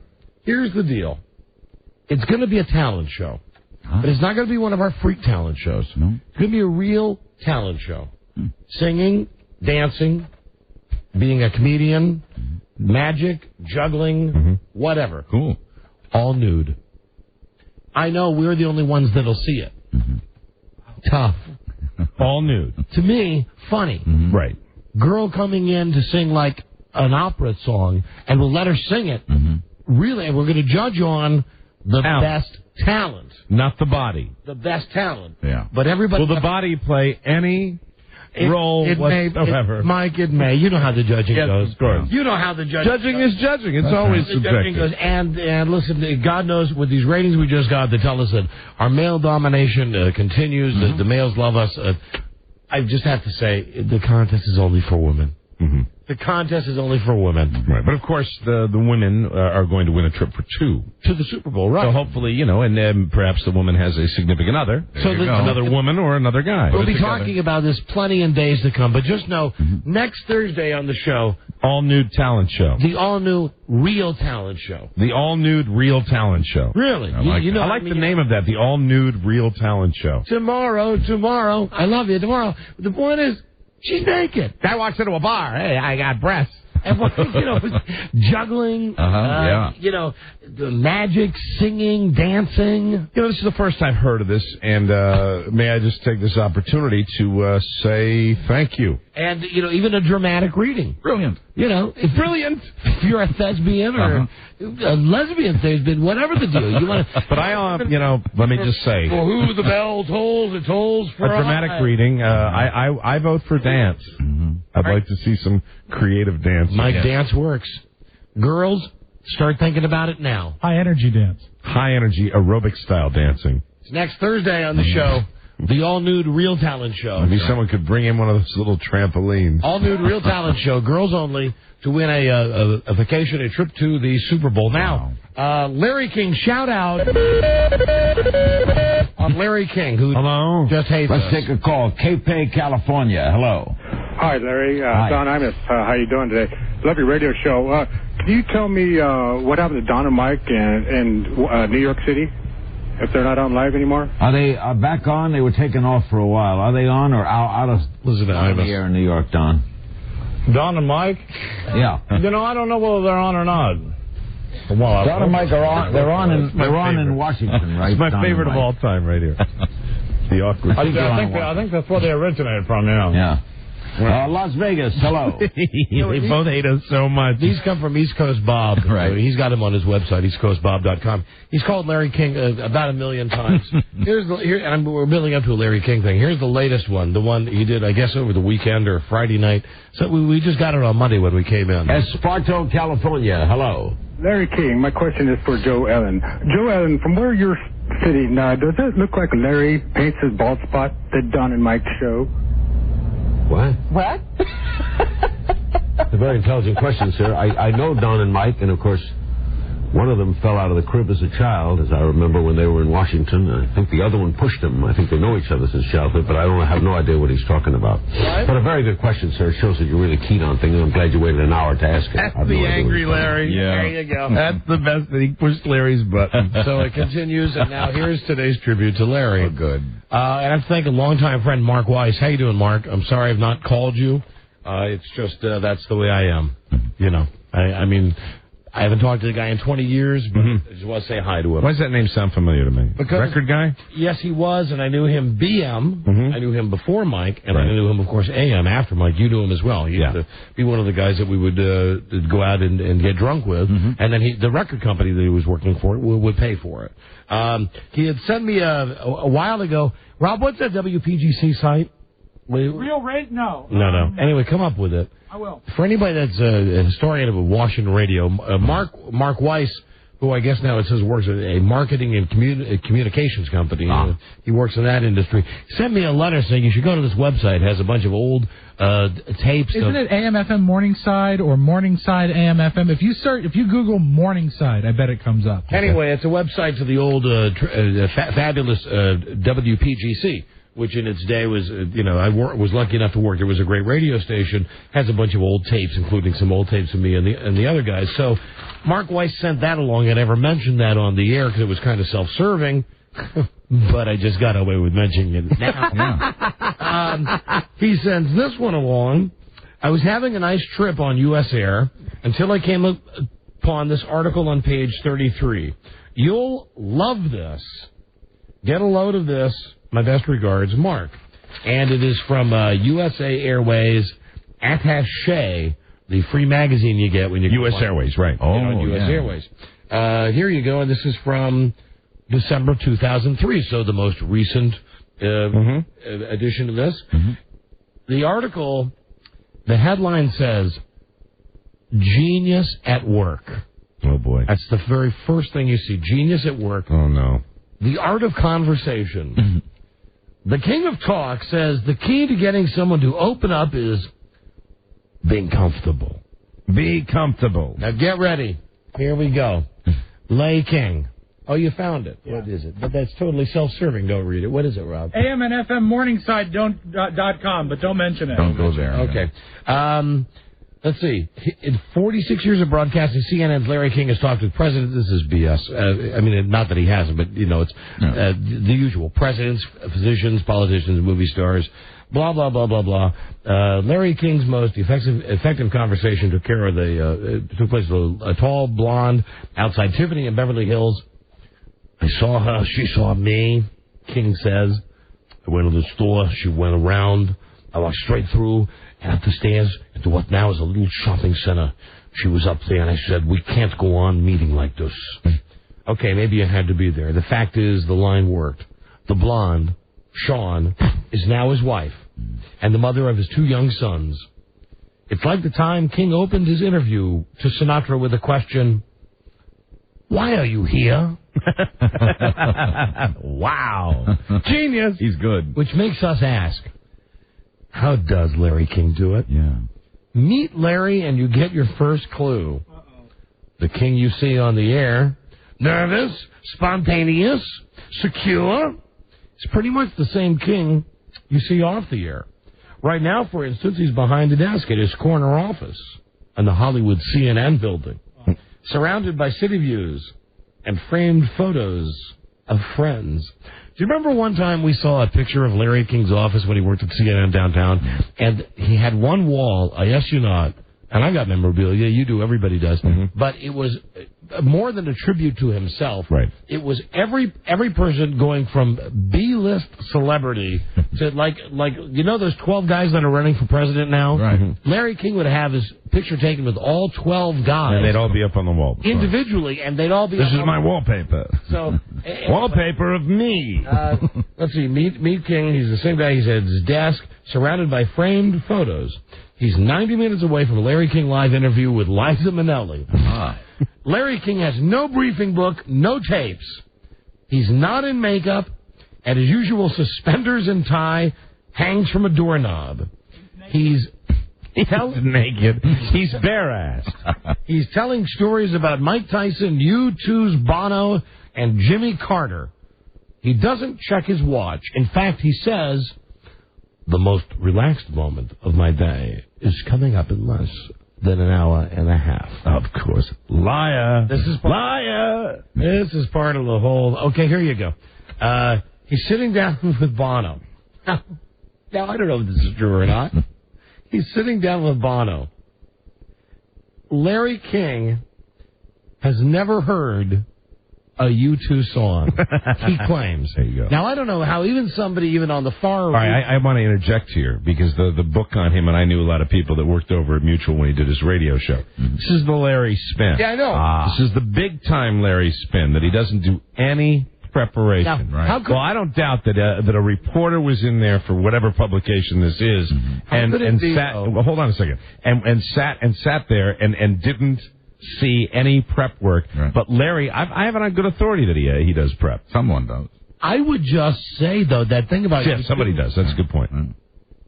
Who doesn't know some song by U2? You couldn't sit Larry King down and play like the song. It's a beautiful day.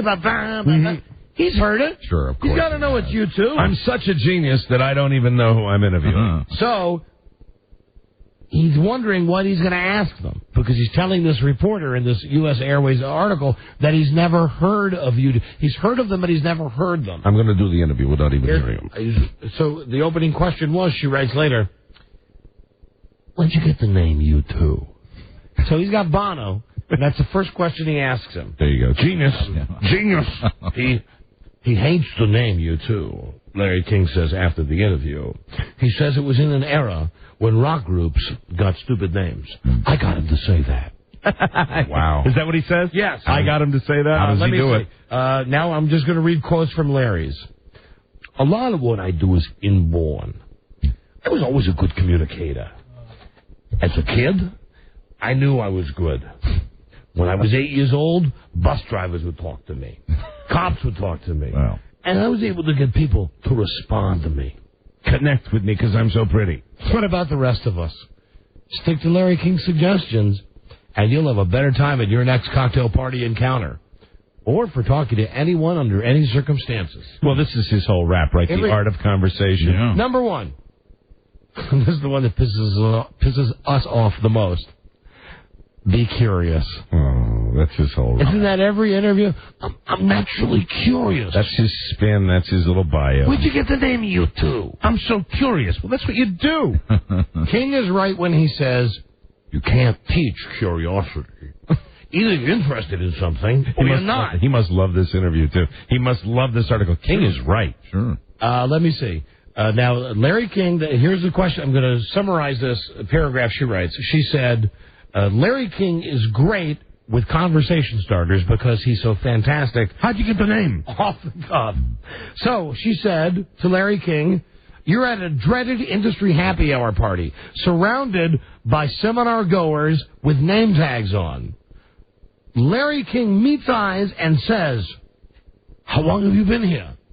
Have you been here all day? Was the speaker any good? Who's not going to answer that? Genius! Larry King says, if you're sincerely curious, more people want to talk than don't. Yeah, like he walks up to anybody and says that. Rule number 2. He's so curious about anybody at a seminar.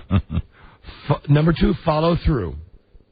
At one party, Larry King deployed a simple test of listening ability. A PR guy came up to me and said, hey, Larry, how you doing? I said, I've got lung cancer. He said, great. So what's on the show tonight? God. It's an easy thing to blow. What Larry didn't understand is when the guy said great, he was listening. He meant it. It's an easy thing to blow a brilliant opening. You can look around the room, think of the next clever thing you're about to say, or you can interrupt, finish your partner's sentence, or just be out to lunch. King does none of these. One of the best compliments ever paid to me was when Sinatra said, I feel when I'm with you, and again, someone who's dead, so really impossible to get... to check the quote? Frank Sinatra's take on this. But Frank, did you really say that? F no. Allegedly, he says, and Sinatra's mentioned a lot in this article. Sinatra said to me, I feel when I'm with you, there's no camera, no mic. You make them disappear, because I know you're listening to what I'm saying. Now listen, hold on. I'm a Frank Sinatra fan. Yeah. Frank's the man. There's no way that freaking Frank Sinatra, sits down with Larry the Toad and says to him, you're the only one that gets me. Right. No way. No freaking way. Number 3, focus. Say you're faced with a droning company chairman, a blah-blah client, or a guest who's ready to put you to sleep. Look beyond the voice and into what he's saying. What he's saying is interesting. Don't we have several examples of Larry's focus? Oh, I think we play. Larry would. It's just interesting that Larry says a guest who's putting you to sleep. Mm-hmm. Yeah, well, we had the. You want the long one? Yeah, just grab. No, not the long one. God, we don't have time for that. But we did play a tape of Larry King falling asleep. Larry fell asleep. Used to on his radio show fall asleep constantly. That's how good his focus was. Then number 4 is avoid the yes and no.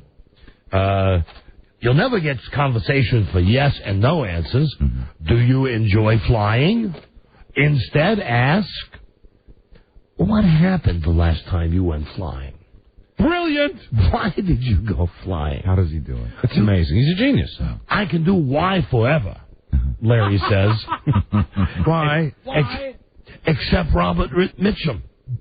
When I asked him why, he said, because. Here's another one. Don't fake it. Frank Sinatra first showed up on Larry King's live radio show for no other reason than as a personal favor to Jackie Gleason. That was the scariest moment of my career, says Larry. But what I did was ask him the most honest question. Why are you here? I never fooled my audience saying, my friend Frank Sinatra, or acting pompous. Tonight my guest is Frank Sinatra. As if, of course, he's just another guest. Mm-hmm. But, that's not Larry King at all. No, not at all. I mean, even back in the day, his whole thing was, and tonight we will be joined by the chairman of the board, the greatest singer in the history. Yeah, suck up. Let me see. Go with your gut. When Raquel Welch showed up on Larry King's set in a stint over fruit juice, Larry walked over and gave her a hug. Mm-hmm. Is that a snit?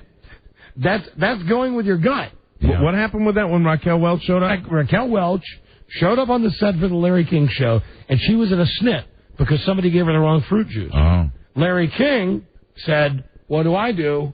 He went over and gave her a hug. Because he's so sexy. Oh, there you go. He doesn't tell the truth, which is in Larry's mind, that he gave her a hug because I was looking at those great cans. Here's another one he quotes, going with his gut.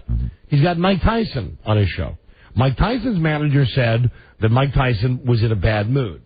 Larry King, according to Larry King, and I can't even imagine him doing this, so I'll say it, you do it, Mike. Mm-hmm. He did a deputy dog impression and said to Mike Tyson, "Aw, is Mikey angry today? What's bothering Mikey?" Larry did that? Larry did that as deputy dog to Mike Tyson. I'm going to kill you. I'm going to slap that smile right off your face. And then he says, my first thought was, thank God he's laughing with Mike Tyson. The point, though, of Larry's point, it was all instinct. Yeah. In other circumstances, instinct can tell you whether to walk or shut up, whether to use an off-color word, whether to call Jimmy Carter Jimmy when you're fishing with him, or Mr. President when you're both wearing suits. I got it. He's brilliant. What a dickweed. He loves to talk about himself. And finally, when all else fails, move on, which is not to say that Larry works out the kinks with everybody. Robert Mitchum, for instance, remains stony and monosyllabic during his... It's so funny he goes back to Robert Mitchum all the time. Hour-long interview. Author Kitty Kelly got Larry King foaming on air over Sinatra's biography. Larry King does not dwell on regrets. Right. You've done your parts. All you can do is what you can do. My advice? Be curious. God. Genius. Larry, the genius. Larry King. Are you going to sing and dance with him? I'm going to do the chants. We have a chants national anthem. You ready? Stand up chants. Okay. Here he is. Come on, darling. Don't be scared. Okay. I wrote this song myself. This is a good boy. This is a nice boy. This is a happy boy. This is the chancy man. The little chancy man. How we love the Candy Man, the Candy Man. We love it. There he is. That's right. Anyway, we just love busting Larry King's balls. See you at the high school graduation. That's going to be held at a cemetery. Are you talking about his kid? Yeah. When his kid graduates high school? Yeah, absolutely. Yeah, they're going to go out to visit Daddy's grave. Which side of the dirt will he be on? Larry's going to be curious what the inside of the box looks like. Yeah. And don't you pray when he finally gets up to heaven? Mm-hmm. First guy waiting for him is Sandy Koufax, who goes, "Hey, dude, we never knew each other." And then behind him is Frank Sinatra said, "Hey, listen, they never said this crap about when I'm with you, there's no camera or microphone.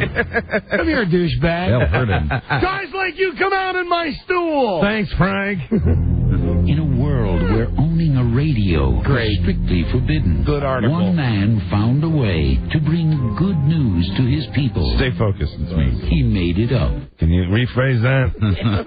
And we played those tapes going into the break. Yeah, you heard the ones where Larry was actually sound asleep. He's falling asleep. I mean, and there's a guy, a friend of his that I know over at Mutual that sent those tapes along to us, and it was not the only time that Larry would do it. No, you know, listeners talking on his show, it's late at night, and he's and his comeback would always be, "Can you rephrase that?" That's genius. Yeah. And what's great is all these years later, he's just like us. Right. He still holds a grudge. Listen to that tape of the call East Coast Bob made on Monday. Yeah. You got that one? Listen to this now. A little bitter. He doesn't just blow it off. Mm-hmm. You know, he could just say, "I don't know what you're talking about," and move on. Right. No, he's got to mention us by name. Esparto, California. Hello. It's great. Larry King, my question is for Joe Ellen. Joe Ellen, from where you're sitting, does it look like Larry paints his bald spot the Don and Mike show? The Don and Mike show. What? A very intelligent question, sir. I know Don and Mike, and of course, one of them fell out of the crib as a child, as I remember when they were in Washington. I think the other one pushed him. I think they know each other since childhood, but I have no idea what he's talking about. But a very good question. Nice that he gives us the credit of knowing each other since childhood. Yeah, in the crib. In the crib. For someone who, in the article, one of his main points is let go and move forward. Yeah. Twice bringing up Robert Mitchum. Yeah, I know. I mean, because he obviously was his worst interview. Every day. You know, I mean, we don't encourage because people just do this on their own. But I would imagine the paint your bald spot calls that he's gotten over the years annoy him. But how about that Robert Mitchum interview? That might be the question to ask him. Yeah, really. Yeah. Larry, I can't help but remember, I love all your interviews, but dude, you couldn't get Robert Mitchum to open up. What's the problem? Can't you interview? I heard your Robert Mitchum interview. Robert Mitchum was dropped on his head when he was a baby. But here we go. Oh, it's time for the news show. That's right. And what is your lead story today on the news and the comments? The shocking truth about Beethoven. No, I'm kidding. On you. Rush Limbaugh gets an unlikely ally. Oh, yeah. I know who this is. Right. Yeah. What the hell's going on there? Stay tuned for news and comments. News and comments. Stay on tuned. the Don and Mike Show. The Don and Mike Show. That was very professional. This is the Don and Mike Show. What's the word from Planet Crackpot? The Don and Mike Show.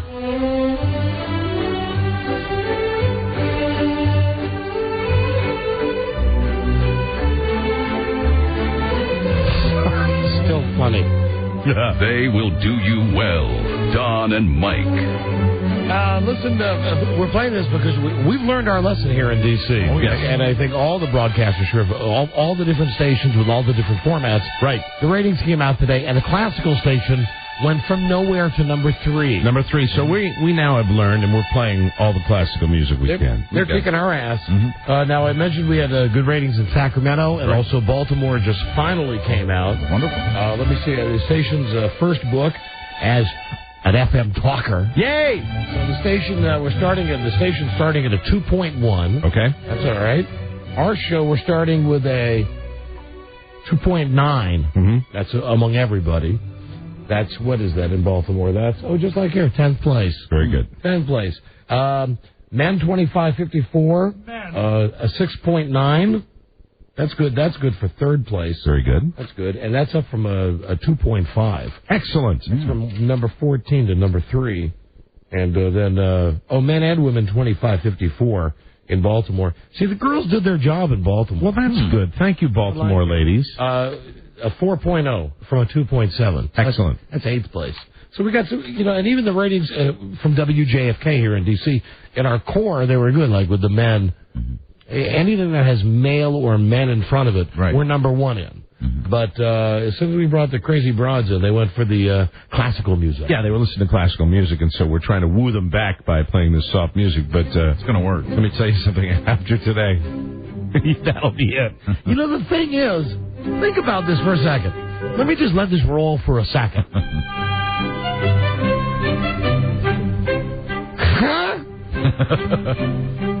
Listen, there's a lot of things in radio I don't get. But I think I know a lot about radio. You do. At the same time, I want to say that. This blows my mind. Mm-hmm. I guarantee you could not go out on a street right now in Washington, D.C., and find waiting at a metro stop, at a bus stop, at a restaurant, you couldn't find 10 people who could tell you what the frequency of this radio station is. We were a little shocked. This classical station.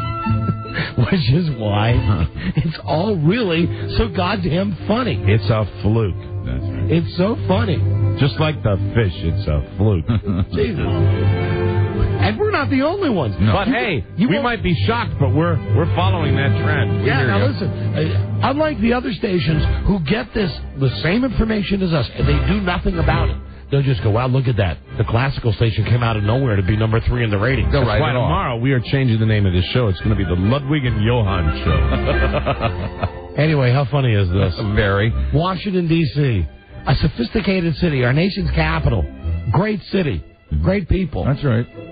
This is it? Number 3. You mean to tell me right now, out of everybody driving in their cars, this is what people are listening to? Mm-hmm. We're number 10, and this is number 3? In the morning, Howard is number 9. Numbers don't lie. And this is number 3? Yeah. Listen to it. I don't get it. And it is funny. Yeah. That's the first time, I think, that something's been in the top 5 where I didn't know what the frequency was. Yeah. And not just... And you know what? I know classical music. I really do. And I occasionally will turn it on. I didn't know where it was. Stop it, Mike. I'm sorry. You might be one of the people that's caused this. But I didn't know where the frequency was. Kenneth? Buzz. Yes. Hi, Don and Mike. Buzz's new show brought to you by Viramax Sexual Pleasure and Performance Enhancement. Someone call for a doctor? Doctor-developed, clinically tested. Viramax works.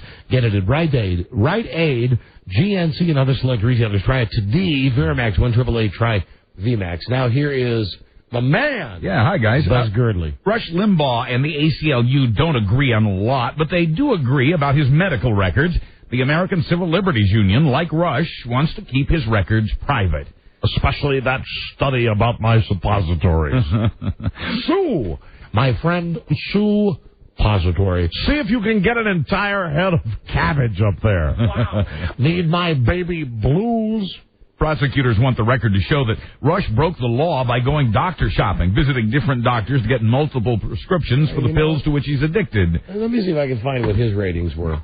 If he got beat by the classical station. That would be interesting. You got to give me a second here, Buzz. Well, let me just say, while you're digging, the Rush and now the ACLU say that's a violation of his privacy and a bad precedent. Violation. Mm-hmm. Bad precedent for all of us. Quoting one of the liberal lawyers, it may seem odd, but we've always said the ACLU's real client is the Bill of Rights. Cabbage. Prosecutors say Limbaugh's got 2,000 pills from 4 doctors over 6 months. Pills? Thousands of them? And that's just one pharmacy. No. Baby blues? They've not yet charged him with any crime. Will I be able to do the broadcast from the prison? I don't know. Depends on how he did up against the classical station. I got it, but... There's like gunk all. It's in the garbage. I feel like Jim Elliott looking for a piece of pizza here. Going through the garbage. I don't know. Everybody got beat by He got beat. That's right. I'm sure he did. Even with that stuff with him getting, busted and people, tuning in. Right. God damn classical music. Beethoven, you're ruining my life, dude. I'm serious. There will be no media cameras allowed inside the courtroom where Michael Jackson will be arraigned Friday on child molestation charges. The Los Angeles Times says a Santa Barbara County Superior Court judge issued the order to limit the publicity of the case and to protect Jackson's right to a fair trial. Buzz? Yes, Michael. Squeeze it. Now, do you think on the classical station, And now I've got to consider this a real threat. Got to think about all this. To our market dominance. Right. Do you think that they are smart enough that if Michael Jackson's in the news, they play like easy versions of like beautiful Muzak versions of like Beat It and Billie Jean, or to them does classical really mean classical? Because as I pointed out the other day, I'm listening to the station. Don't photograph my melting face. I'm listening to the station that positions itself as smooth jazz, right? Playing a record by the Eagles. That's right. Yeah, you have to discern between classical music and the elevator stations. Yeah, it's a big difference between the two. They could That's why that classical is winning. They could do a classical arrangement of Michael Jackson hits, maybe sneak it in. Ouch! Let me just say that. Ouch. Yeah. You know what that is? Drool near it. That is the sound of the inner child in me. Yes. Being stomped by the classicals. First wounded. Hi. Oh, hey, how you doing? Let it go, man. I'm trying. Well, it turned out to be a fish story. Tim Burton's Big Fish was at first declared to be the winner of the box office derby this past weekend, but now the final figures are in. We see that the latest Lord of the Rings movie gets to keep its crown as the top film. But you know what, Buzz? Still good for that movie, Big Fish. And I think it's not only a testament to that film, but a testament that there's just nothing out. Albert Finney, right? Is Albert Finney in it? Yes, he is. It's a good movie. I love Albert Finney. Did see it over the weekend. But it was a close race. Rings made just over $14 million. Big Fish made just under $14 million. That's your shortcut name for it. Because that's the same as the name of a porno I saw. Lord of the Rings, Return of the King. Bless you. Well, thanks. Rings. Elvis hated the smell of big fish. Yes. Any fish. That movie looks pretty interesting, though. It is good. I highly recommend it. I like the giant. Is Ed Pagoda in Big Fish? No, I don't believe so. My wife, Bernice, and I. You know, that's one that I tried to get my wife to go to, and I think she might go see that movie with me. She would like it.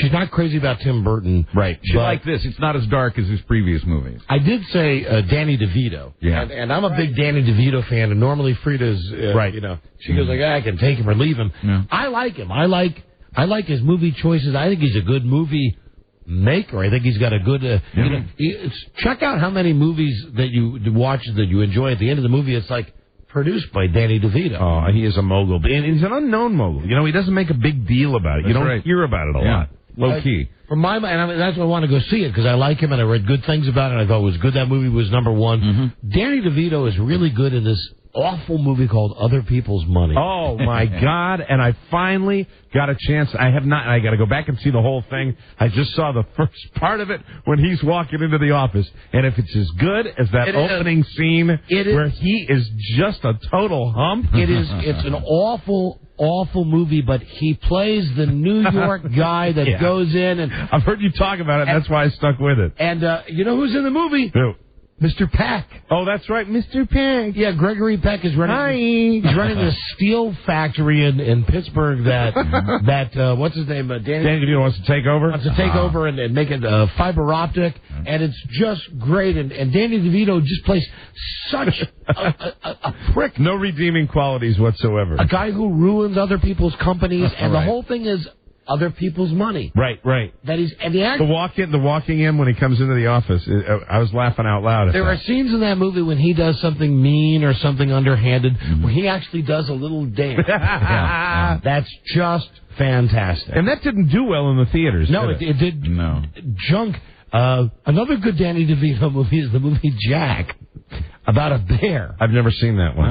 Danny DeVito's out in the woods with his kids. Right. I'm a Danny DeVito fan. I'm sorry. He's good in that, too. Oh, and don't forget, I know you saw the Pam Anderson Kid Rock tape. Don't forget to check out the Danny DeVito Rhea Perlman tape. Have it. I've got it. I'm going to borrow it. That's great. Talk about a big fish. Yeah. You mean there's like a real tape? No, we're kidding. No, okay, I was scared. There's not a tape of them having sex. You'll find something when you really scare me. I don't take kidding well. We can dream. Cheaper by the Dozen was third this week with a $12 million take. Something's Got to Give was fourth, and Cold Are you Mountain. ready to really finally completely divorce yourself from that terrible Steve Martin? I mean, can he make any more crap? Listen, the debate about he and Robin Williams, as far as I'm concerned, is over because Steve Martin, I still think, like when I see him on a chat show or I read something that he's written, He's a funny dude. Yeah. But he's making these movies. He made the other bad one with the Queen Latifah, the Disney movie. Where Horrible movie. He's the white guy that became black. See, and I mean, people should have known this. And, you know, my family, my extended family, when I go home to New England, my sister and their they all love the Father of the Bride movies. Of course. And I hate those movies. Listen, here's Steve Martin, The Jerk. It is there you go. A freaking classic. 25 years later, I guarantee you, you will laugh at The Jerk. Right. You will laugh your ass off. Yeah. That's the best. When he was a wild and crazy guy. Yeah, back in the Saturday Night Live era, he was fine. But yeah, I'm willing to give that up now, Mike, especially when I see the ads that he's a football coach who has 12 kids. Yeah, it's a remake. And then he has to move his kids and the football team, because he has to babysit his kids. The football team has to crazily, kookily come to his house while his kids are there. And the original Cheaper by the Dozen, I really think it's a classic. Yeah, I mean, the old black and white movie, right, with that British kind of actor, that guy? Yeah, whoever it was. You know, it was fantastic. I mean, really, I remember that as being a great movie. Right. I do agree with you, and I'm willing to publicly give that up. Steve Martin is a douche. I mean, he's not made... Even his movie where he had the big, long nose... Roxanne. Didn't make me... And the other one that was his vanity piece, L.A. Story. Yeah. Well, L.A. Story was a... You know what the last good movie I think he made was? I thought Parenthood was a pretty funny movie. Hold on. I do have one. A recent one. Novocaine. I never saw Novocaine. Where he plays a dentist. No, and it's not like when he was in Little Shop of Horrors. But I'll give you Little Shop of Horrors. He was too, great in that. Hysterical in that. He was great in that. Read the movie Novocaine. It's not bad. It's a taste of what Steve Martin could be. And as a father of two very young ones, I have to say he's my favorite part of the Muppet movie, which I've seen 1,000 times. The Muppet movie. Okay. Funny in that. Thanks for your help, Rob. Hey. Listen, I'm just classical music. I'm just here. You know, I'm conceding this whole thing now to myself. So yeah, you know what? Okay. But are you going to? Would you be at all ready to come out and just say it, make the statement, Robin? I mean, you're saying. No. Robin Williams funnier than Steve Martin. No, Patch Adams, I wouldn't. Patch Adams, good movie. Mike O'Mara, freaking pussy retard. He took that well. I mean, you know, Robin Williams, better actor, funnier, better actor. Tomorrow, you know, not today, Buzz. I don't want to get into your time, but if it's going to be those... And you stand up the body of work. You hold up all the stuff they've done. And didn't you even say that his last stand-up special was good? Mike, Popeye. Yeah, Popeye sucked. Popeye. I give you that. But see, the movies that he's gotten, like, kudos for... I will tell you, you can make that argument, the pussy thing all day, because he does make some chick flicks. Yeah. Like Dead Poets Society, which he got a nomination for. Right. Yeah, that's a doing the J.O. motion with my hand. And here's another great one by your guy. What? Co-starring LL Cool J. Remember the movie Toys? No, I don't. Do you remember that? I don't even remember that movie. Where Robin Williams worked in the toy factory? Moscow on the Hudson. We're not helping your case. Now listen, I'm not going to argue the movies, because you know what? They both make suck movies. Yep. Some of them. But I will tell you, I still think he's funnier. I will tell you the most recent Robin Williams movie that made me laugh, that made me think he still might be great, was The Birdcage. Yes. Yep. But he played the straight guy in The Birdcage. And I mean the straight guy, but he was not the funny guy. He let Nathan Lane be funny. He played the straighter of the homos. Right. That's the last true... great, not great, but the movie that he really made me laugh in. Great movie is The Birdcage is a great movie. And with Steve Martin, it would probably be Little Shop of Horrors. Yeah, he was great in that. Probably. But check out that movie Novocaine. I will. And anytime you want to get that debate going earlier in the show, I'd be glad to take you on. You mean the Steve Martin body of work versus the Robin Williams body of work? Yeah, and if somebody does an IMDb search, I know that Robin Williams... We will go down. We should go down movie for movie. And you know what? I am extraordinarily confident that I will emerge victorious. Well, I am extraordinarily confident that I will. Because at least my guys got some, like, Pennies in the Rain that are art movies. Pennies from Heaven. Pennies from Heaven. Pennies from Heaven? An art film? Yes, it is for Steve Martin, yes. And Mike, hold on. I stand behind the man with two brains. Steve Martin, funny. Suck. Funny. But Robin Williams... Mrs. Doubtfire? All right, you got me there. You do. I mean, you can bring him up. Of the two, who do you think has made more movies? You know, that's going to be very close. Robin Williams. Probably Robbie Williams? Yeah. Robbie Williams. R.W. Yeah. RW. How do you all weigh in on the world according to Garp? I love the world according to Garp. I thought he was good in that. See, hey, thank you. I thought he was good in that. I thought you'd lay the pussy retard on me again on that one. Well, no, you are, but he was. He was good. Thank you are for liking it. Thank you. What about Dead Men Don't Wear Plaid? Steve Martin? Yeah. Like it. Sucked. I hate Steve Martin movies. I really do. I like The Jerk. See, the thing is, I'll come halfway. No, I told you I like Parenthood. I love Parenthood. I love I'll meet you halfway. Good Morning Vietnam, okay. I really didn't. And Good Morning Vietnam's one I would have accepted your scorn. No, that's a good one. Yeah, but it made him a star. So, yeah. That's a good one. Sure did. 1 hour photo? 1 hour photo rocks. That is yes. That's a movie Steve Martin should make. See? Steve Martin. You know what I'm saying about this whole discussion? I'm winning. Hold on. No. I'm winning. But even if you want a serious movie, what's the one with Al Pacino where he's in Alaska? That's Insomnia. There are two movies, Insomnia, both where he played villains. Yeah, and 1 hour photo's great. 1 hour photo's scary. He's scary in that. Insomnia is not that good. Right, I agree with you there. See where you started, Buzz? I do. Why? How'd you start that? Why'd you do that? See what you made me do? Maybe next time I'll think first. It's nice to rekindle one of our oldest running debates. Don and Mike, hello. I'm going to get killed by this call. I know it. Uh-oh. Hey, Don and Mike, how you doing? Go ahead. This guy's got an awful Steve Martin one. Go. The movie's not that awful. Bowfinger. Bowfinger with Eddie Murphy. Yes, it was, but hold on, Mike. Here's one for you. Oh, good. Brett, give us the Robin Williams movie. It was good, and it was also directed and written by Danny DeVito. It's Death to Smoochie. Yeah, Death to Smoochie. I never, you know what? I didn't see that, but I hear it's hysterical. Yeah. It's very dark. I have to admit it's good, and it's got the actress in it who I would do. I mean, I'd do her with your D. Right. The lady that was in Being John Malkovich, that actress with the weird, is her name Christine somebody? I'm not sure. She worked in the office with John Cusack, and she's the one that opened up the little file door where you could climb in and be inside. Kind of a dark, she was dark. Dark hair and... Like almost goth. The whole deal was he wanted to bang her real bad. God, what's that girl's name? I can't think of her now. It's Kathleen. Love the movie. Kathleen somebody. Turner? I don't know. Not Kathleen. Hold on, Mike. Got a great Steve Martin one here. Okay. Hello, Les? Hi. The classic you guys are missing, the classic Steve Martin is Dirty Rotten Scoundrel. Admit it, Mike. Admit it. 100%. Is that a great one? That is my favorite Steve Martin movie. When he takes a leak at the table? But you know what? With the qualifier, I watched it very recently. Like within the month, I watched that entire movie. Yeah. And I have built it up to more. It takes too long to get going. But with that scene where he's in the wheelchair, I stand by. That's one of the funniest things he's ever done. Hold on. We got one right here. Don and Mike. Lay it on us. Robin Williams. Go. Jumanji, the worst ever. Jumanji sucked. That is awful. Jumanji did suck. That is awful. Thank you. Kids like it. Thank you, everybody, for those calls. Yeah. You know, we'll do it tomorrow. Buzz, we got a break now. What's next? Coming up, the latest on Ozzy Osbourne. Ozzy. Love Ozzy. Fantastic. Ozzy Osbourne. We agree on that one. Hello, Don and Mike. Crap. And that guy was right about Jumanji. Yeah. It certainly wasn't any lonely guy. Lonely Guy is a great movie. I know Lonely Guy is a funny movie. Come on. I didn't like Come on, the Guy. Spotlight. You know why you don't like it? What? Because we played those tapes when you got separated. No, don't bring my separation into this argument. I'm being honest. You're with cheating. You. I'm not. There's no cheating. That's below the belt. Ouch.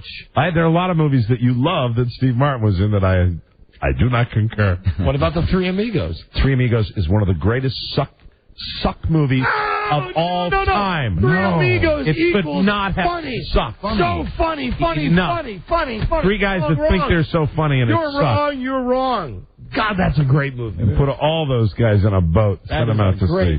Great movie. They all passed their prime, even when that movie was made. I'm just trying to think of another bad one by your guy, by Robin Williams. Another just where he's hard to find. Just Harry. Oh well, no. Hard to find when he's dodging in the Oscar nominations every year. Hard to find when he doesn't do as many movies as Steve Martin. Hard to find when he doesn't get as much work as Steve Martin. Even now with oh my God, I can't believe that. Even now with Steve Martin. Let's find out.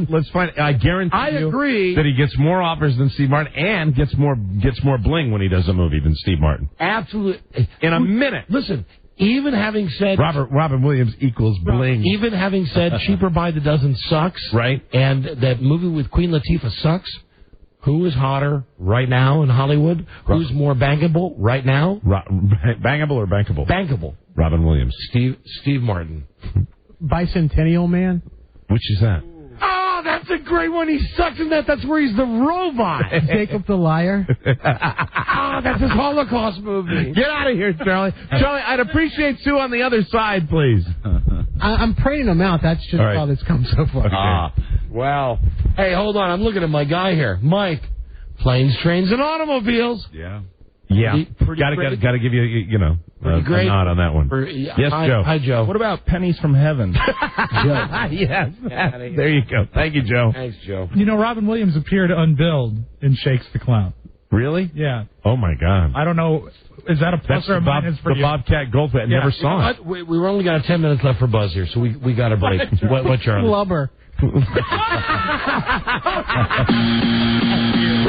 This contest is over. No, it is not. It is not by a long shot. You lose on Flubber. You lose on Flubber. No always. way. No, not a chance. No, you're out on Flubber. Not a chance. I don't remember what's next, Buzz. Good Will Hunting? He was in that.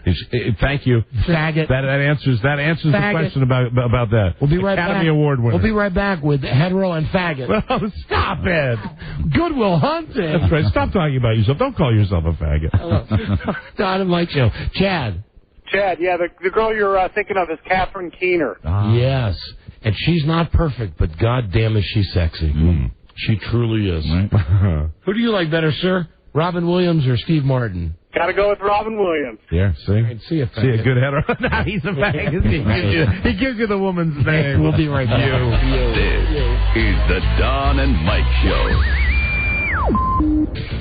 Just a moment here. I just want to say, I'm not doing this commercial. Goddamn, I love it, and I'd love to play it on the network. How about you, Rob, and Alex in Virginia? According to a national survey, 50% of you out there don't like what you're doing for a job. I do. 2002, right? You said you were going to do something new. That's right. Happened again in 2003. Now it's 2004. Time to get focused. Connecticut School of Broadcasting. I said Connecticut School of Broadcasting. It's right here in Arlington, Virginia. Conducting a search now for the next generation of radio, TV DJs and sportscasters, entertainment reporters, actors, behind the scenes, production people, a lot more. See if you've got what it takes. Check out the Connecticut School of Broadcasting. Arlington, Virginia. The website is 800tvradio.com. I live there. Or you can call Connecticut School of Broadcasting. Favorite place. 2170 Crystal Plaza, Arlington, Virginia. At 1-800-TV-RADIO. The nation's oldest and largest group of communication schools is Connecticut School of Broadcasting. Didn't Mike 40 years now. We've placed thousands of men and women all over the country. Learn by doing. Classes begin in February. 1-800-TV-RADIO.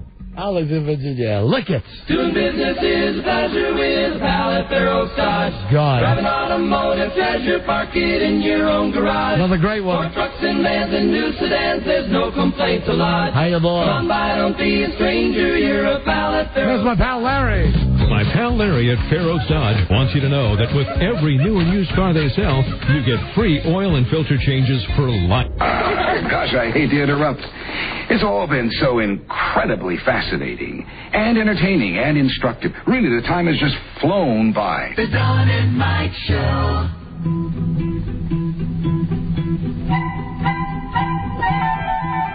Two willful boys, Don and Mike.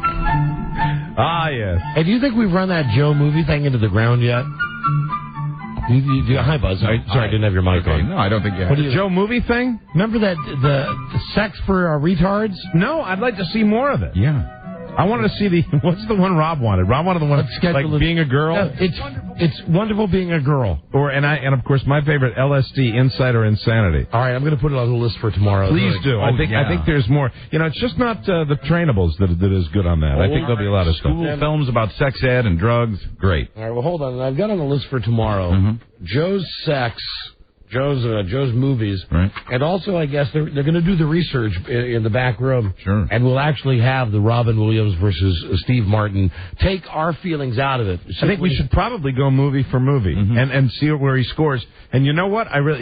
We won't be See, we won't be able to be objective at all. Because there are movies that you like that I hate, and vice versa. Who will decide? I don't know. I think we should just go down the line and have the discussions. And it should ultimately be judged by Ricky the Trainable. That's right. So anyway, tomorrow, Joe, movies. Yes, please. You know what, Robbie? Why don't we right here? That's a good spot for him. That is if we need it. Okay. What do you mean? I mean, if he's good. If he's good. If who's good? Oh no, not him. No, we'll put Joe there. Ladies and gentlemen, you're getting a little window into my life right now. This is kind of what I go. If you're out in the audience right now and you're like, what are they talking about? I'm going through the same thing, and I do each and every day. They're talking about something on the show which won't be revealed to me until it actually happens tomorrow. That's why you're the best audience in the world. And that's why everybody should tune in, because I know it'll be good, because they appeared visibly excited. Yeah, I'm hard. Halfway. You're halfway hard? Yes. Halfway. I sure didn't need that visual right there. Only takes one. Both of you walking down a beach in Speedos. One at full attention, the other at half in France. Don't think there isn't a guy with a shaved head in here that brags about what happened in France whenever you leave the room. We were on the... Rob, do you remember the venue? Lucky Beach. Lucky Beach. Lucky Beach. Lucky Beach. Didn't you both get lucky at Lucky Beach? I believe we left that memory in France. Anyway, that's tomorrow. Tomorrow we'll watch more of Joe's movies, and we'll have this Robin Williams, Steve Martin thing. I think we can finally put it to rest tomorrow, right? No, because they'll make other movies. And besides, it's too fun to argue about. If I really came clean with you, the truth is, I really don't care. I mean, he sucks. My guy. And I think the truth is that over the years, we've both softened, so to speak, on our positions. Unlike you, Rob. Hey, how you doing? Are you still half or? Oh, God. Ew! How you doing? Drool on it. Here's Buzz. Hi, Buzz. Hi, Don and Mike. Adult rocker Ozzy Osbourne may be older and injured, but he's more heavy metal than ever. What do you call him, Buzz? Adult rocker Ozzy Osbourne. What was that word again? Adult rocker Ozzy Osbourne. There you go. See, there, right there. You know what that is? That's a 5-cent word. Mm-hmm. Yeah, but classical music listeners love that word. All right, Buzz. That's right. He's more heavy metal than ever, Ozzy is. Wife Sharon, who's returned to their syndicated talk show after taking time off to care for Ozzy, says he now has a metal rod where his collarbone used to be. He shattered that collarbone and a neck vertebra and 8 ribs in an all-terrain vehicle accident. What a shame, because he used to have such great flexibility. Yeah. I've been told I have a metal rod. Oh, God. But that's only on certain nights with certain... How you doing, Rob? Oh, stop it! That's supposed to stay in France. Diana Ross. Hey, I'm no faggot. I'm just pretending to be one right now. For the good of the show. Diana Ross has apparently decided she doesn't want to face a public court trial for drunken driving. So now we hear she's working on a plea bargain. Her lawyers have told the judge they want to change her original plea of not guilty. No word yet on what she'll have to do to make all this go away. Quoting her lawyer, we're still hashing that out. How about she makes a plea never to perform at halftime again of a Super Bowl, of a Final Four? Did you read the police report? The problem was when they asked her, she didn't know where she was going to. I'm sorry. The former Supremes frontwoman was to have gone on trial this week. Police say they found You owe her mother an apology. What should I say? You'd say Betsy? Betsy Ross. We're very sorry. Wow. Police say they found the boozy-smelling singer in front of a closed video store asking for directions. They say she failed several field sobriety tests. Remember we had her handwriting? Remember that? Yeah. That was great. Do you know if she wasn't black, she could walk into any of these and pass as Imus? Mm-hmm. Yep. Really? Absolutely. I think Diana Ross beyond all. She's got that look. Or Mac Davis. Mm-hmm. Either one of those. Either Mac Davis, Don Imus. She's black and she's craggy. Yes. She's craggy like Imus and the aforementioned Mac Davis. And really little Joe Namath. Yeah. Joe Namath is craggy also. Joe Namath is just working into. Yeah, I think you give him 10 years. Mm-hmm. Well, if he keeps drinking, those lines won't show up for a while. He just wants to kiss you. Hey, I don't like to alarm anyone. Oh, you do, Buzz. Right. You say that because you do like doing that because you're a rabble-rouser. A man has been killed by his car radio. 38-year-old Rodney Michael Cates of Timberlake, North Carolina, was driving alone Sunday night in his 1989 Mazda pickup truck when he went off the road. He had been drinking.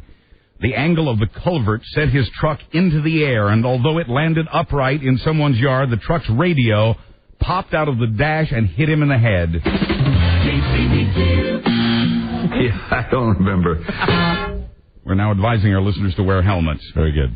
In sports, people who love the Boston Red Sox also love music. Mike? Take Mike O'Mara, for example. Oh, yeah. Or the team's general manager, Theo Epstein, who plays in a rock band called Trouser. Yeah, he plays guitar. Quoting Epstein, it makes you feel like you're living the rock and roll lifestyle. A little bit. Yeah, that's good. Yeah, I know. God damn it. God damn it. That's good, Theo. That's all I have to say is God damn it. That's good, I read Theo. that in the Boston Globe like 3 days ago. How you doing, Theo? God damn it. Theo. Finally, scientists at the University of Wisconsin at Madison have figured out a better way to cut the cheese. They're using a laser. Come on, you're killing me. I don't forget this all-time great tape. Cutting the cheeses. Party. They're using a laser. That's Sonny Jurgensen explaining to Sam Huff what the term cutting the cheese means. Sam didn't understand the slang. Well, it has Cutting the cheeses. Party. different meanings in different places. Cheese is a big industry in Wisconsin, as you know. Yeah, hey, they use large cheese cutting machines. But the blades get contaminated with bacteria, and it's hard to make thin slices because cheese is sticky. Goddamn right, bud. Go, Pack, go! Next year. So they try to... I forgot they lost. They're not playing this week. I know. What a shame. So they try to heat laser to cut the cheese, but the cheese melted, and quoting one Madtown scientist, it smelled really bad when they cut the cheese that way. Cutting the cheeses. Party. But now they're using a new kind of laser that doesn't use heat. Now they can cut the cheese without the odor. Oh, that's incredible! Nice. Yes, it is. I'm Buzz Burbank on the Don and Mike Show. Thank you, Buzz. No! That's it? No. We got to go. No. Yes. Thank you, everybody. We'll be back tomorrow with the all-new episode. We will see you then. Very good. Beethoven rules! Rock and roll, baby. Jesus Christ. Yeah. Good day to you, sir. Good day to you, sir. Good day to you, sir. Good day to you. Good day to you. How you doing, Semi? Now I know why it is called Lucky Beach. There you go. I'm totally. Wow, 100%? In Arlington, Virginia, Rob. Look at that. In Arlington, Virginia, right here. Arlington. Can I say it again? Yeah, okay. BM. Edith. Till we meet again, this is Sammy Davis Jr. saying, be kind, be nice, and I hope the next performer has the pleasure of having as nice an audience as you've been tonight. And let me leave you swinging.